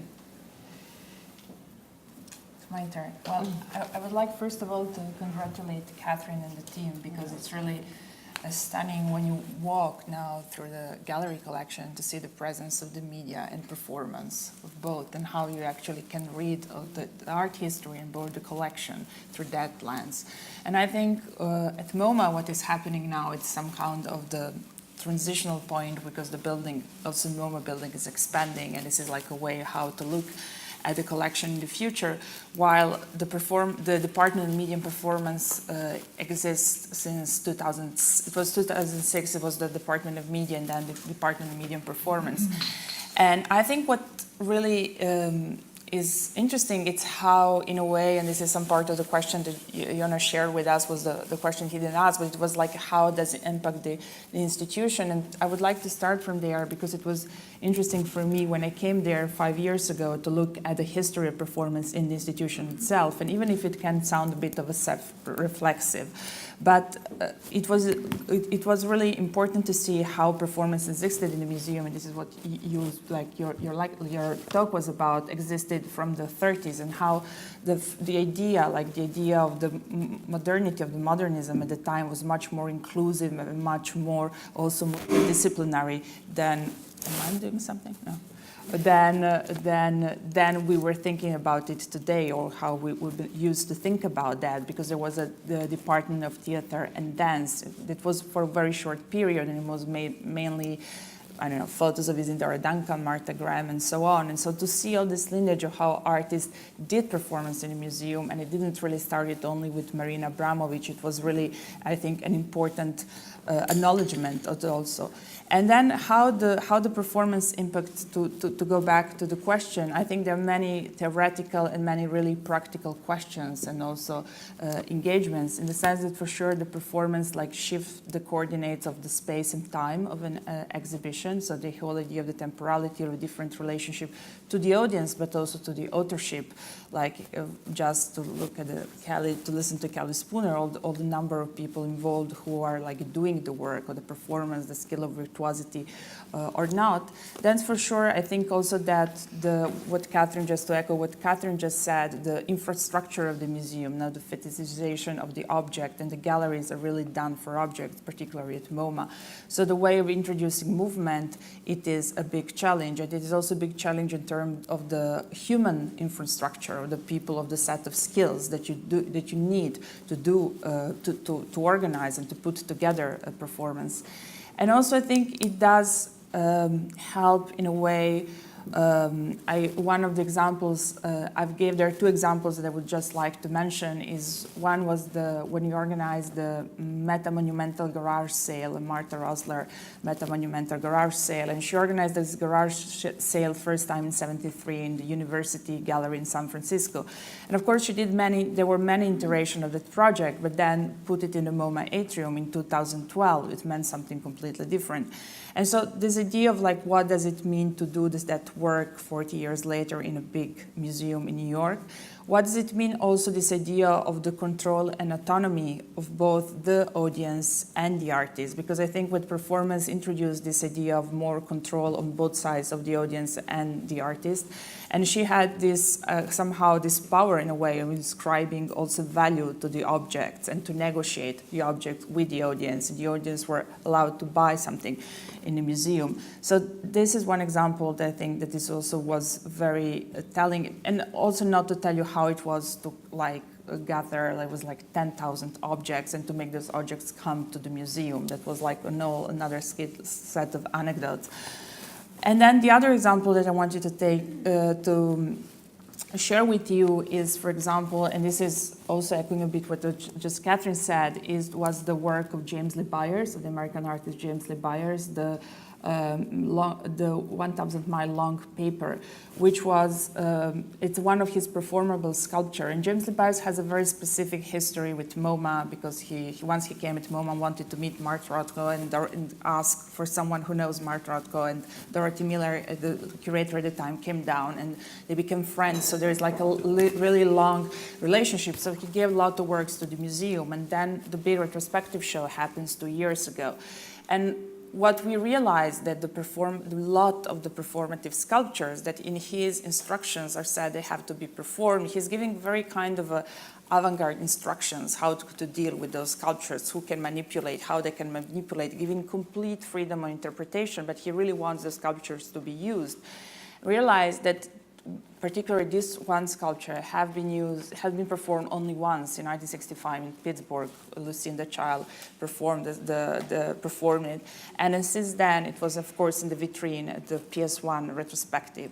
And so the idea of the impulse of perform the sculpture and to give up the potential, the initial potential of the work, which was to be performed, why the work really ossified in the last 40 years. So we invited Lucinda Child, who interestingly started to do this exactly same form of the sculpture as she did in 65, while the instructions said very clearly, do a star, do a diagonal, do whatever you want. And then she, after a few days working with her, she started folding it out. So there was so she performed it her dancer performed it in a completely new way, and there is a replica now, so the work can be re-performed again. So I don't know if there's so many things in my head, I don't know where to. Yeah. So let me also just say that we're sort of covering a lot of ground in these questions, and we are trying to leave lots of time so everybody else can pick up the thread that's most interesting to them and push it a little further. So rather than diving in, I'm going to keep spreading broad, if that's okay. But I do want to pick up on one thing that you all were just talking about and maybe see if we can branch it off in a different direction. So this wonderful and troubling, difficult thing happens whenever you talk about performance in institutions, which is that we tend to think about performance as something that is, or because we think about performance something that is intense in a brief passage of time, it immediately gets us into conversations about repetition, replicas, replication, circulation, and how you sort of restage those things. And that's a really sort of enormous terrain that I want to try to get to a little bit. But the way that it came up in all of your answers in different ways had to do with sort of shrugging off a tyranny of the original. Right? And I wonder if you, in thinking about reflecting on the conceptual and bureaucratic functions of the museum and the way that it understands what art is and how it gets displayed, if that is one of the central, I'm guessing, that is one of the central ways in which trying to do something new, right, can sort of begin to destabilize, as you were saying, Catherine. And so maybe if you can reflect on that in relation to each of your different institutions a little bit. And in any order you want. Maybe I could say something quickly first. When you say original, actually, it makes me think of one of the criticisms that we've had a lot from journalists in the press view last week here was, how can you bring performance into the museum? Performance was this authentic thing that happened in artist studios. It was wild, it was a one-off, it's totally taming it to bring it inside the institution. And I think that idea of authenticity and one-offness associated with the original performance, Marina Abramovich or Chris Burden, or this kind of body art action that was risky and could only happen once for kind of, good health and safety reasons. Marina definitely doesn't want to restage Rhythm O. That isn't what we're trying to show as our live collection works. And there's a generation of artists, including as an exemplary work, Manuel and Alexandra's public collection, which is designed to be able to be shown in the durational time of the museum. And Tino Segal's work that's on show too, this is also what Pablo's worked on and what Callie's been grappling with, is how do you make something live? And as you said, the difference between aliveness and live, how do you create something that's continuously active, that isn't about that kind of originary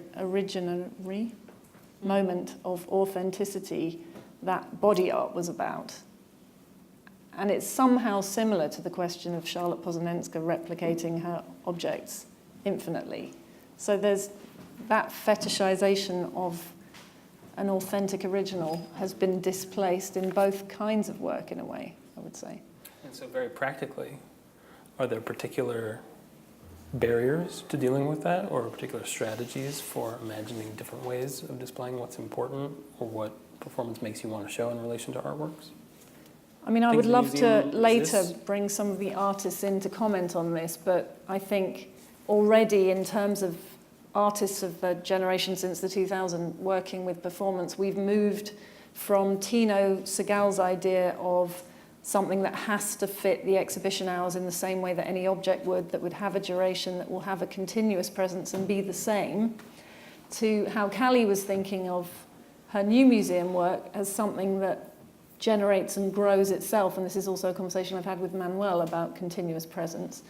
You know, how to not make it mimic the qualities of a sculpture, but people, you know, how not to perform in the way that an object would with a known boundary, entity, shape and form, and how to let it live organically. I think one of the things that was indeed lovely about what Callie said, but also Tarek, were these ideas of liveness and somehow repetition being a kind of zombiness. And I think Tarek used the word generative. And I think they're the kind of qualities that we're sort of thinking about, rather than a sort of sustained presentation of what that moment would be. There's a performance that we've been working at with recently in the Van Abbe Museum with a wonderful artist called Francesca Grilli, and she's working with a family of musicians over 4 years. And the idea is that they come and they sing, they serenade literally the collection. They've chosen particular works and they've written music, and they're an intergenerational family from 8 to 82, so son to parents to grandmother. And this idea of that change over time, that sort of totally different idea that isn't necessarily repetition, is a different use of time. It's a different understanding of time as an instrument or as a medium. And I think, again, those ideas of the replica, or that idea might be about display or being able to present over a sustained sort of period, whereas actually, you know, artwork is much more fleeting and unruly than that. And so I think once we start to apply rules in a way, which museums are obviously very good at, because we are trying to contain and protect, and you know, sometimes that means fetishizing, but it's about understanding that the modes of display or interaction or the relationship are much more fluid and require different things each time. Yeah, it's the balance of care and of when a work enters a collection of marking boundaries that enable it to be reproduced authentically, and not fixing it so much that it kills it, I guess. Yeah, I mean, that's a beautiful example of Tarek literally recuperating something that maybe had been deadened in the museum. I mean, there's a sort of lovely, recuperation. That extent, I can't help not mentioning the recent acquisition that my department and MoMA did, which is Simone Forti's dance constructions. And I know that at Tate there was all this collecting the performative, and I know I watched it online. It was a lot of discussion how dance actually had inspired in a way, or like make us thinking new ways of collecting. And I think that Simone Forti's dance constructions are really an excellent example of that. Also an excellent example of what is authenticity, what's the original, virtuosity, and so on. Because as you might know, those are a series of objects and instructions that she did in the 60s and 61. And they're very simple materials like plywood and rope. It actually reminds a lot of the Robert Morris objects that you were showing and drawings, and they were also married in the 60s. Yeah, exactly. No, they're exactly like, And so basically she's been performing them for a long time in different contexts, dance context and museum context. And also like 6 or 7 years ago, she approached the museum and said she would really like for the dance constructions to be in a museum collection. And I think it also said a lot about a certain dance of the 60s and the 70s where there are no companies. So basically there is no legacy, there is no one who will carry the legacy after her. And so she thought that a museum would be actually the best place for them, particularly because there are also her sculptural pieces. And because they were made like as, of course, related to improvisation, like a simple set of movement, like ordinary movement, and they're basically sculptures. They function also when they're not performed. So what we received, it was a set of written instructions, some drawings, some very similar to the one that you show, how they were displaced in the space. And also she started then in conversation with her, and we've been in conversation for a long time. It's like how to teach the dance constructions, because we can show them. That's not the difficult part, to build them and show them. And they're also like replica. Well, how when you loan them, there is an exhibition copy that one can make, but they demand also performance part. So she did the whole. She recorded and wrote also how to perform them. But of course, there is a limit to all of this. There is just so much you can learn from the recording or also from the written instruction.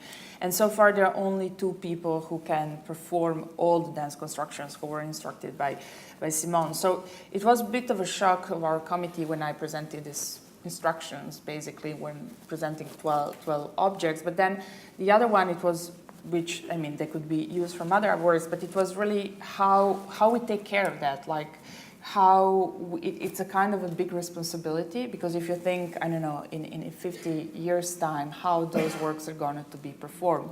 So far what we thought it was to organize a workshop or a residency where we would build the dance constructions, and Simone with 2 other performers will teach other younger performers how to perform the dance construction. So it's a kind of basically how to make them accessible also, because when they enter the museum, there is a whole bureaucracy of loaning and so on that didn't exist in the dance world. So you are contaminating the dance world in a way, because otherwise we would just call would call Simone in that case, and she would say yes, and the things would happen. Right here, there's a whole loan request and the many different procedures. So how to make them accessible, and how to deal with this body-to-body approach, body-to-body transmission, which definitely the museum is not equipped with. So this is one of the example, and the most recent, but one example. I think we are all learning a lot, like from the artists, the staff, legal staff, conservation, curator. It's really a very specific moment for that. And I think it relates to your into the space of art. I've always got a Venn diagram in my head of how other disciplines intersect, and how dance intersects with the space of art, and in Tarek's case, for example, music, and how we can learn as a museum from those other disciplinary specificities. And it's actually been incredibly rich on that score, working, say, with Tarek, who's got this whole knowledge of a history of music and a discipline of what collaboration means, how that comes to bear on our practices, or how the idea of a repetiteur in dance terms, for example, might come to bear on how we would conserve a work that is performed live. So I think there's this expansion and contraction of expertise and boundaries that's going on in terms of being able to preserve the work as well as show it. I think maybe at this point, I've got more questions, but I think it's your turn. So if anybody has anything they want to ask. Could I, well, I was wondering if we could ask Manuel to say something about their piece public collection. Yeah. First, if you don't mind. Put you on the spot. In terms of coming originally from a dance background, and I don't know if you've seen the piece yet. It's a fantastic piece that's a 2-hour cycle in the South Tank, a series of enacted works by 5 dancers. Yeah. Well, I was thinking of several things while you were talking, and I had this question for Tarek, but he is gone, but I still think I can ask it, or making it to a comment, because he mentioned how and I think it connects to what you said also about the museum and time and temporality, which I think it's important. He mentioned how the museum informed or influenced his decisions in how to perform this particular piece, but I was also wondering how, wanting to ask him how the coexistence with the other works in the same space would influence or not, because I think that's what is specific to the museum display and very different from the performing arts, where you don't, I mean, you're in dialogue with history, but you don't coexist in space and time with another work. You know, it's like if you are performing, I don't know, drumming from Anna Teresa, or, you know, you're in the theater and it's only your piece being performed, you know. So I was thinking about how this interplay of different temporalities, you know, and modalities, that which on one hand historically and politically promises permanence, and that which is historically associated often with being temporary or ephemeral and so on. I think there is an interesting alliance and tension inside this kind of like mix of temporalities and modalities, which could be productive. And for me, I guess this also where also you mentioned, because I think it's also coming from very different traditions. Like if you come from dance or choreography, I could imagine from music as well, this question of the repeatability is not so strange, because all dance pieces, most dance pieces, are meant to be, in a way or another, re-performed, you know, to go on tour or to keep them somehow alive. So maybe a dialogue, I'm not sure, I don't want to make the wrong comment, but maybe it would be nice to have a dialogue between the, how you call it, conservationists, or how is the correct? You know, from the museum and those that are busy with keeping or preserving dance pieces, because maybe not only on a technical level it could be interesting, but maybe also on like values and how the two see differently what needs to be preserved or what's the object of preservation. And so if you come from the dance and choreography field, it's quite natural to somehow, it's not such a problem to repeat something, while I understand the specific tradition of the performance as in the visual arts, where I think the agenda was mainly political, also to fight, not to fight, to subvert the market, you know, and the market logic, to create this one-time actions that were not reproducible, so therefore not able to circulate into the market. But we all know how that kind of also went, because mostly how it circulates in the market. I mean, because I don't say it in I don't mean it in a dismissive way, but I mean it in a sense that, you know, eventually all those artists had to survive and make a living, so they had to more or less transform the remanents of the performance, sometimes objects connect to the performance, and sell them. I read recently, I saw this, there was these bullets, these golden bullets that Chris Burden made, and they were sold at, I don't know, some like Frieze or Art Basel, or, you know, these famous performers where he was like getting shot, you know. So I like this very much. I think this paradox is the paradox between, you know, the uniqueness and the market is quite nicely catched by a quote from Mladen Stilinovic, because he has this series, you know, of the artist at work, where, you know, there's these pictures depicting Stilinovic sleeping, and most people think it's a performance that has been documented, but it hasn't been. And he says, I mean, in his kind of ironical, dark humor way, he says that, well, in the 60s or 70s when I was doing this, I was thinking about performance and what it means, and in the end, you anyway must have a picture. So why do performance in the first place, you know? So why, you know? So he kind of understood how it would eventually circulate. So somehow he went about it. And the last thing, sorry, I'm speaking too long. I mean, this question of the permanence I find interesting somehow, because I was thinking, like, what does it mean? You know, of course, already when you have live or like performed art, you know, like you have the Musée de la Danse, or this idea of something that promises permanence, but at the same time is embodied or materialized in something that has this finitude, or, you know, ends, or the bodies that, you know, it materializes and dematerializes then after a certain period of time. I think it's also like an interesting tension, but I was thinking of permanence also in relationship to today and more political terms. If it's not an interesting notion to be reinvested, because maybe it was problematic in the past when we had this one canon of a collection that was supposed to be permanent and be like a certain expression of a modernism, and it needed to be what do you mean, like dismantled or so on.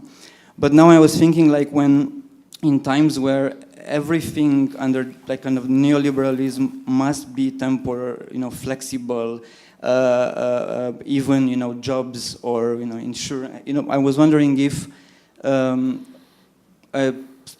revisited notion of permanence could be interesting or discussed, or what permanence could be, not by going back to some kind of nostalgic idea of it, but maybe thinking through it and being able to maybe reinvest it somehow. But I think that dance is exactly, showing this idea of the permanence, because what I said with Simone Forti, what you said, what do you conserve? It's a set of knowledge. So, and the set of knowledge, the way Simone Forti improvised, nobody else improvised, and nobody else will improvise. And I think this is difficult for the museum to understand. And I was, a few months ago, it was some kind of a close discussion with collectors, conservators about media conservation.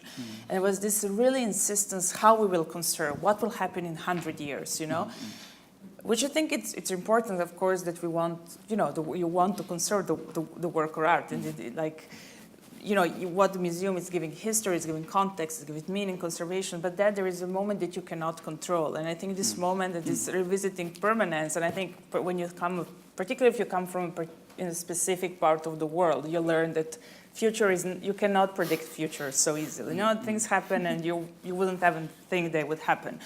And so this tension of not being able to predict and not being able to completely, I think this is what a museum learned a lot from dance, I would say.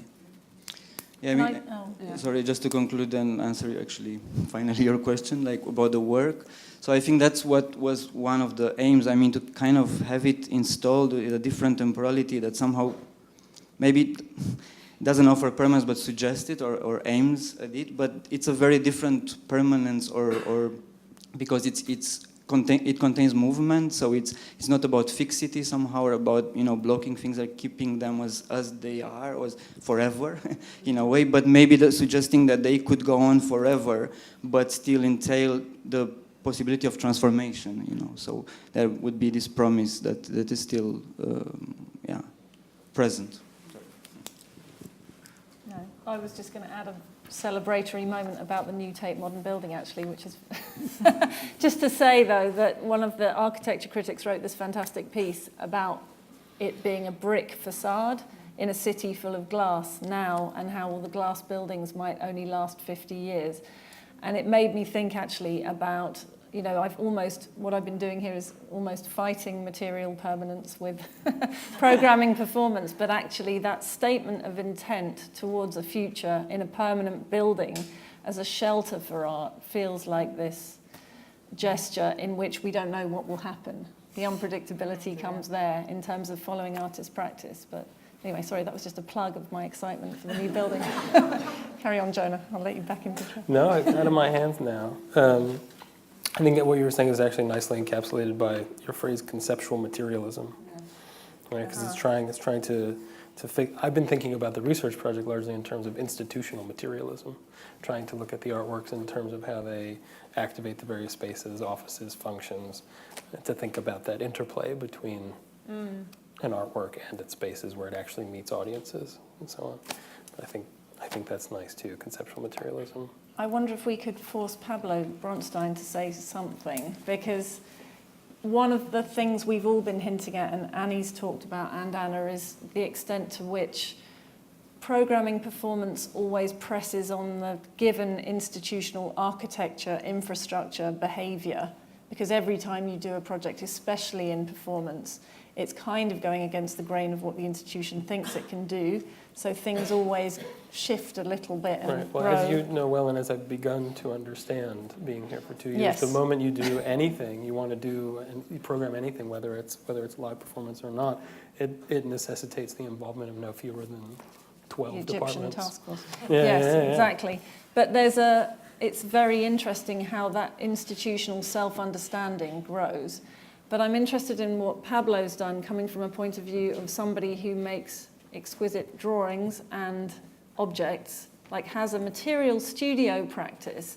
And this is something I think came up maybe through what Callie said, or what Tarek said actually.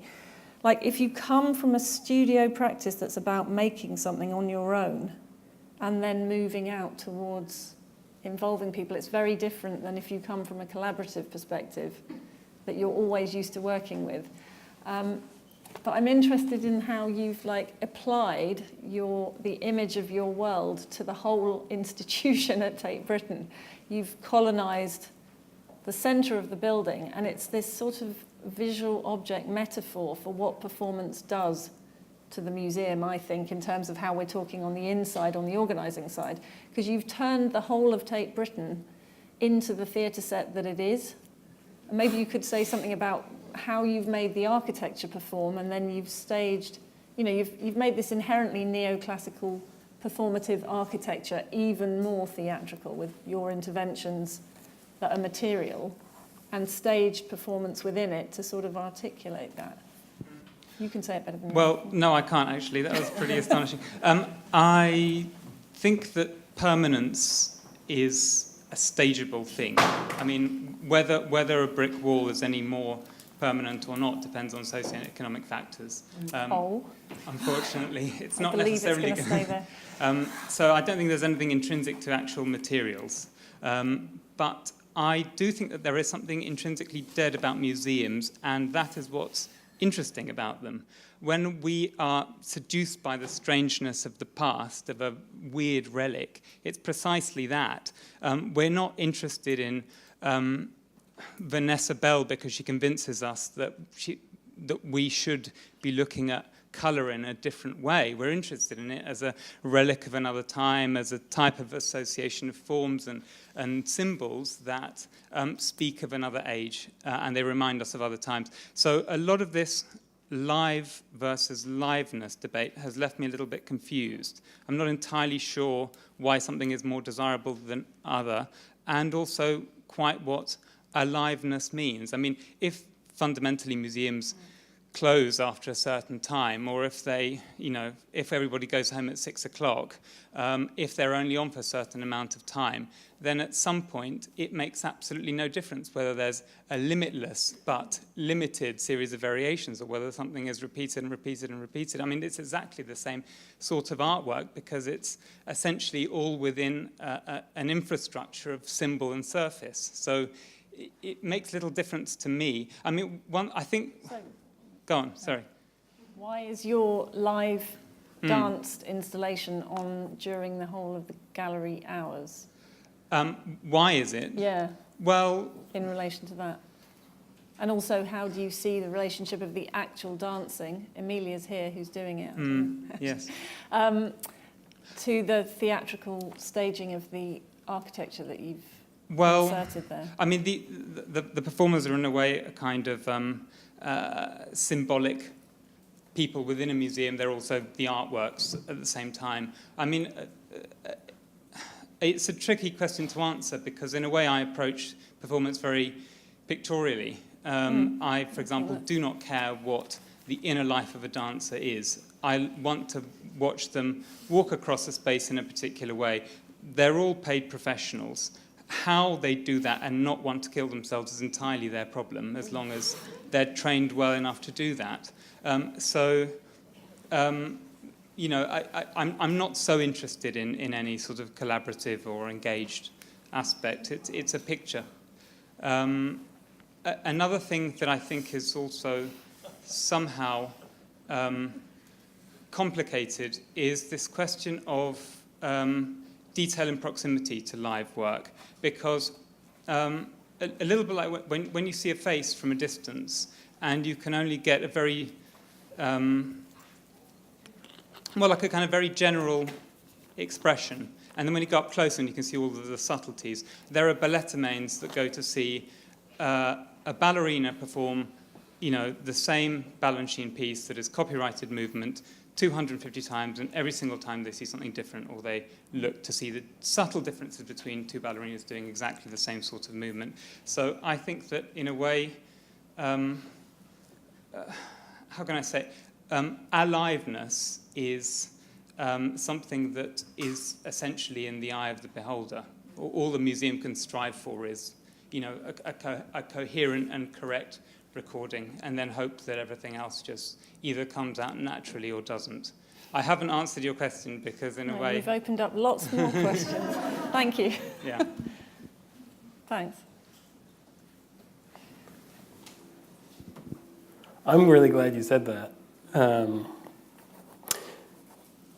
Because I've got a real problem with this idea of zombie time, actually. Because I think that one of the, and this is the aliveness, whatever thing you were talking about. I think there are a lot of things to talk about in relation to performance that have nothing to do with the experience of a fleeting moment in time, which is why everything I've said today has to do with metaphors of extension, right? Spaces, places, circulation. And the problem with zombie time, as I understand it, and this is the word recirculated through the last chapter of the new Hal Foster book, is that it recapitulates the logic of modernism in a very particular way, which is to locate the meaning, essence, etc. of a work of art in the work of art, and not at all in its spaces, places, circulation, all of those things that, in fact, as I was trying to lay out at the beginning of my talk today, expanded practice was meant to get at, right? The way that it is situated in a space with particular people and their expectations within a cultural horizon, right? So it's, in fact, very much about circulation. Right? And all of the stuff that happens around the work being in somehow something we need to grapple with as being part of the work now, right? But at the very least, right, not trying to locate the transcendental core of the object as though it could stand alone from anything else, right? And for me, this is the problem with the problematic of live, alive, liveness, zombie, etc. That's my 2 cents. Callie, you want to comment on the zombie time question? Because you had your Hal Foster quote that you didn't. Well, I think it's like, I don't know. You need a microphone, probably. I think it's... Can you wait? Sorry. The Hal Foster thing really relates specifically to reenactment, though, right? I think it's less to do with things that are, or to... I think the problem with the article, as I recall, is that he doesn't say that, but we all know that's we all know true. That's what it means. Yeah, he was thinking. I'd say he was thinking of Marina. Actually, the artist is present. And maybe it's in the book, or maybe but he does. Not the article. Okay. He says that it's about reenactments of 2 kinds: the Marina kind and the Judson kind. Yeah. But for me, it is this. It's about focusing on the work itself in some way, rather than all of the things that we were supposed to have learned from contemporary art and how it relates to a wider picture of the world. Yeah. I do think there's a big difference between, I think it goes back to that sort of thing that Tarek was talking about, like this idea of whether or not, and this can happen in, as you were saying, like the kind of the generative nature of things can happen in very kind of small ways, like as Pablo was saying, these kind of small developments, like within a dance or with a performer that's doing certain repetitions, and that for sure is always going to happen.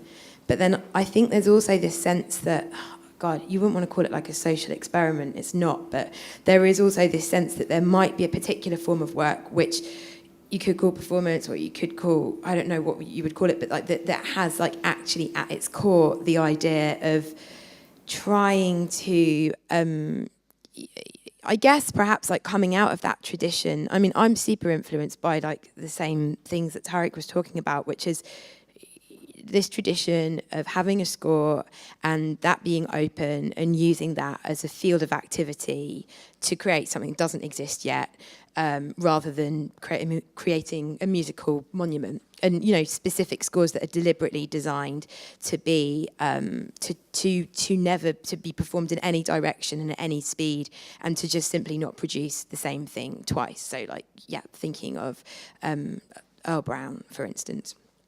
Or he also talks about treaties and so on.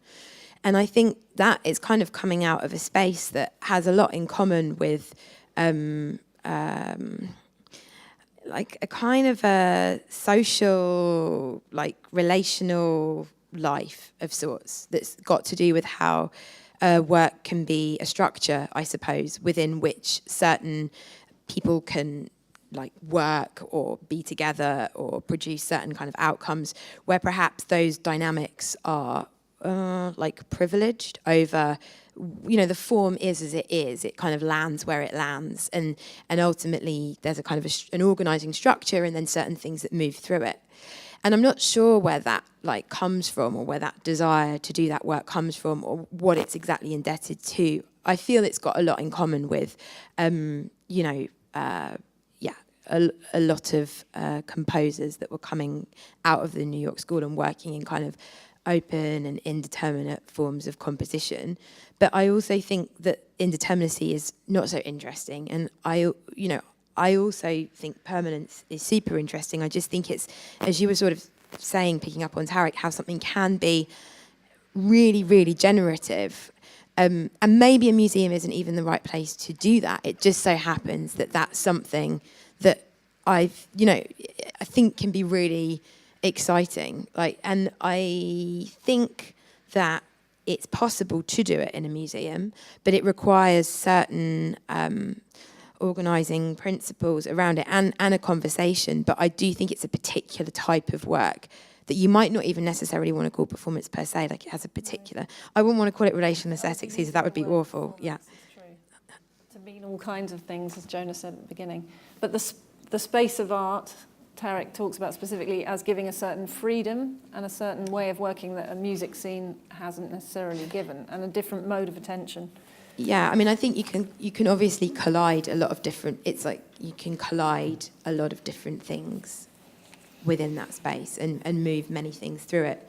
But I think what he's put in place is it's a score, it's a structure, and it's not visual, it's not pictorial, it's kind of, I mean, it is kind of in a sort of a secondary way, as he kind of put it, but it's mostly to do with the dynamics and the mechanics of mobilising a number of different people in relation to the architecture of a museum to be able to have an inquiry of sorts, like almost like a communication, or like a sort of an experiment or an investigation into how certain things can be returned to, moved through, upset, reshuffled, remain restless, within the fact that it is also permanent. It's in a collection. It's permanent, and I don't know.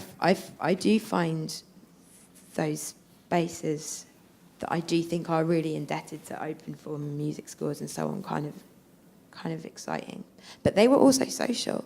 They were also kind of really coming out of like these social experiments and these kind of ideas of what it meant to work as a group primarily, and to produce music secondarily, and likewise perhaps visual secondarily. And so, yeah, I'm really interested in that group work, like, and how that can exist in a museum, I guess. We've got time for maybe one more, right? One or two. So, yeah, we got a hand way up in the back here. Hi, Glenn Tarman from Liberate Tate. I just wanted to open up the conversation a little bit more around, obviously in a curator's panel, very much speaking about commissioned work, but the institution, the art institution, is a space of unsanctioned performance. Certainly that's what we're doing, and we've seen that in relation to Occupy Museums, Gulf Labour, and the different scene in New York. Amongst the different questions that I'm getting now is, one, what are Liberate Tate going to do now? But also, and watch this space, and maybe quite literally this space. But we saw with the performance around the Carl Andre work at the weekend as well, that one of these journalists are asking me, it seems to be happening again and again, that the institution, because of the choices an institution can make it a site of performance and live art, in response to the choices the institution are making. Now, clearly, if it's more in the protest realm, the activist realm, that's one realm of work. But I just wondered if I just wanted to give space to that, and maybe some responses not necessary to our work, but this seems to me that this is an extraordinary body of work that's taking place all around the world now, not just in New York and London. And Jonah, you introduced at the beginning of your talk some decisions that artists had taken to have unsanctioned work earlier on, and this is a tradition that is very much alive. So I just wanted to introduce that to the room. Thanks. I think that's a great question. It was, in fact, when we were just discussing this idea of liveness and zombiness and stuff, I thought the one thing we're not talking about in any kind of, or we're projecting a lot of ideas onto, is the idea of audience and engagement and critique and robust protest.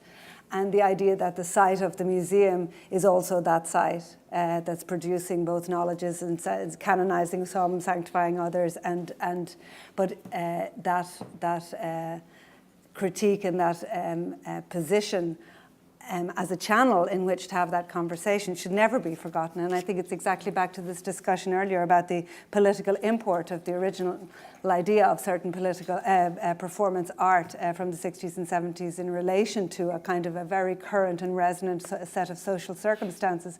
These are the core of what I want to continue to think through in relation to the institution. And actually what artists have taught us so effectively and so excitingly is that we need to challenge all of the instrumentarium that we have in our hands, including the building, including the knowledges, including the memory, including the histories, in order to remain resonant and in order to sort of actively talk and think and share these ideas together.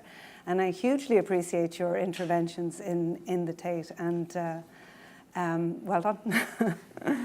Just to add that it's interesting, we've talked a lot in terms of collecting as well about that borderline between activism and art, specifically in the practice of Suzanne Lacey, who works on show, who works on that edge, and Ai Weiwei and Tanya Bruguera. And I guess what we hold in the museum are representations of their practice that aren't active.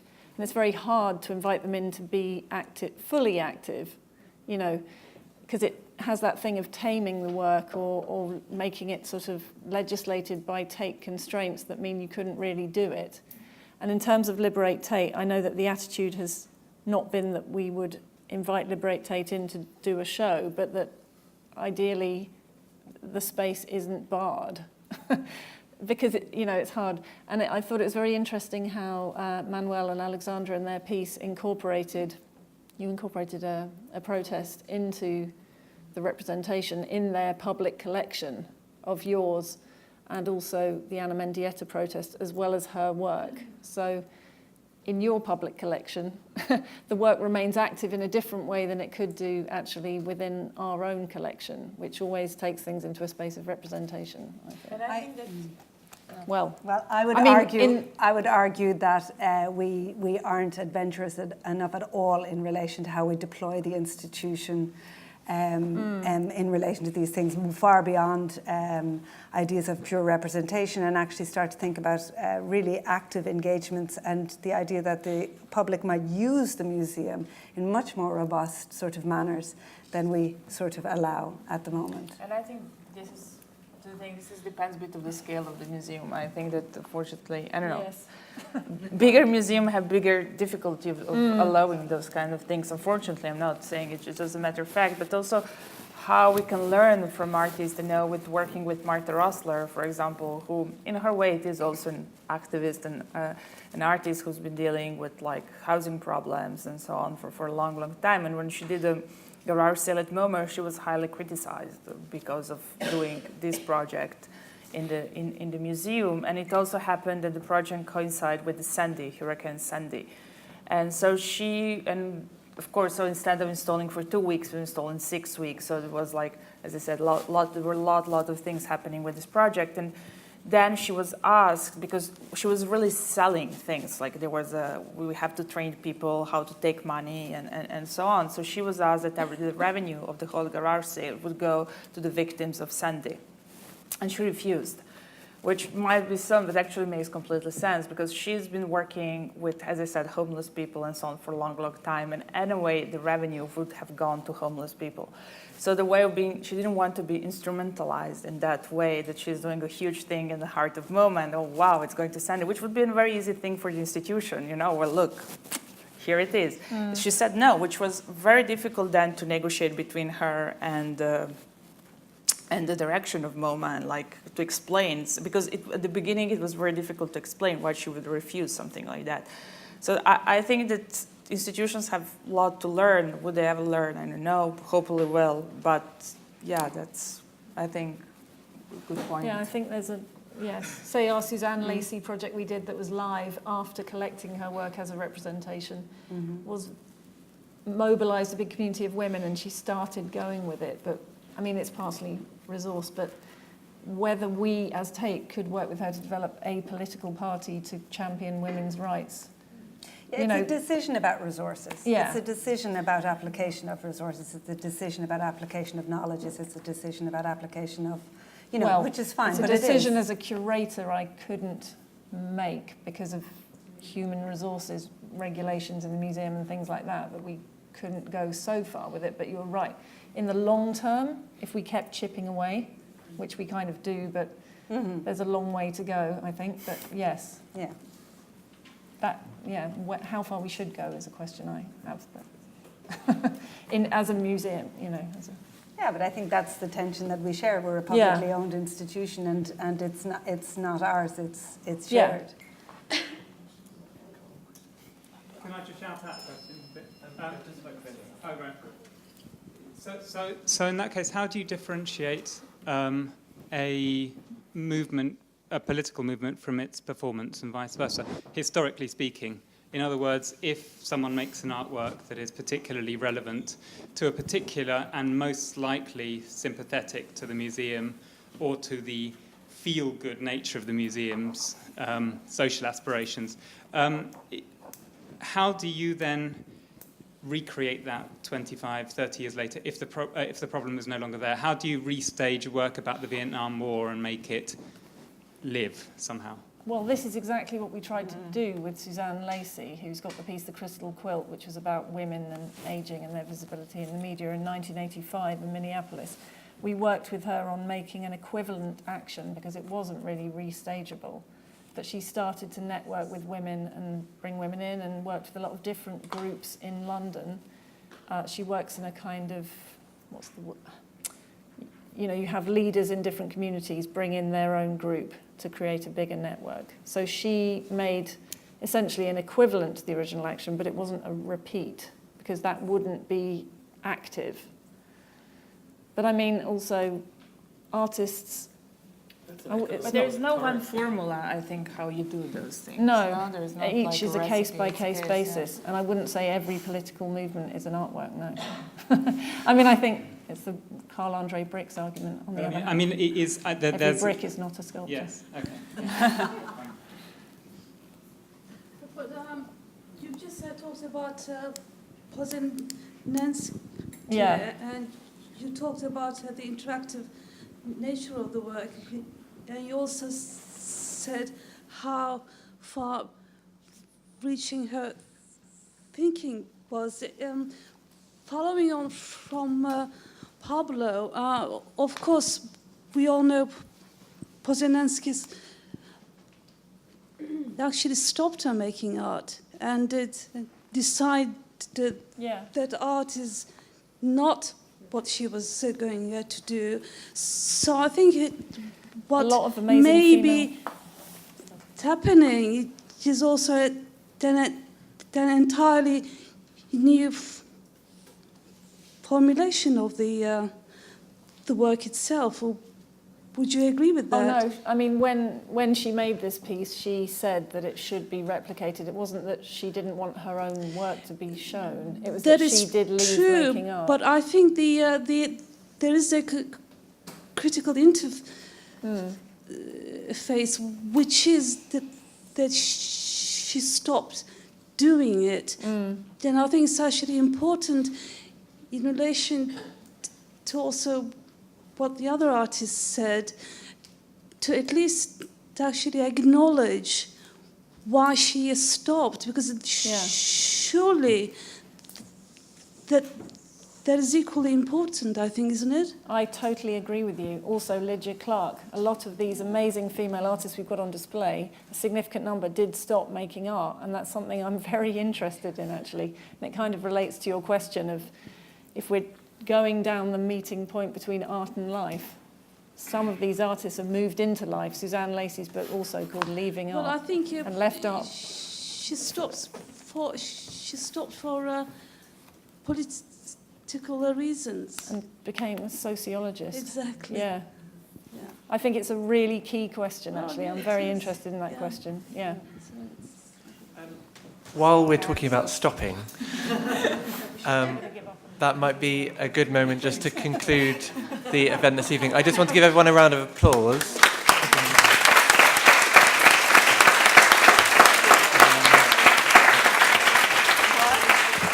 And also, just to say that this discussion doesn't entirely stop here, because drinks are being served in the corridor, and I'd very much welcome you to stay with us and to continue having a conversation. I just want to say a few thank yous, if I may, before you all pack up and scamper off. One is to the Arts and Humanities Research Council, who have funded not only this event, but also the whole project for the past 2 years.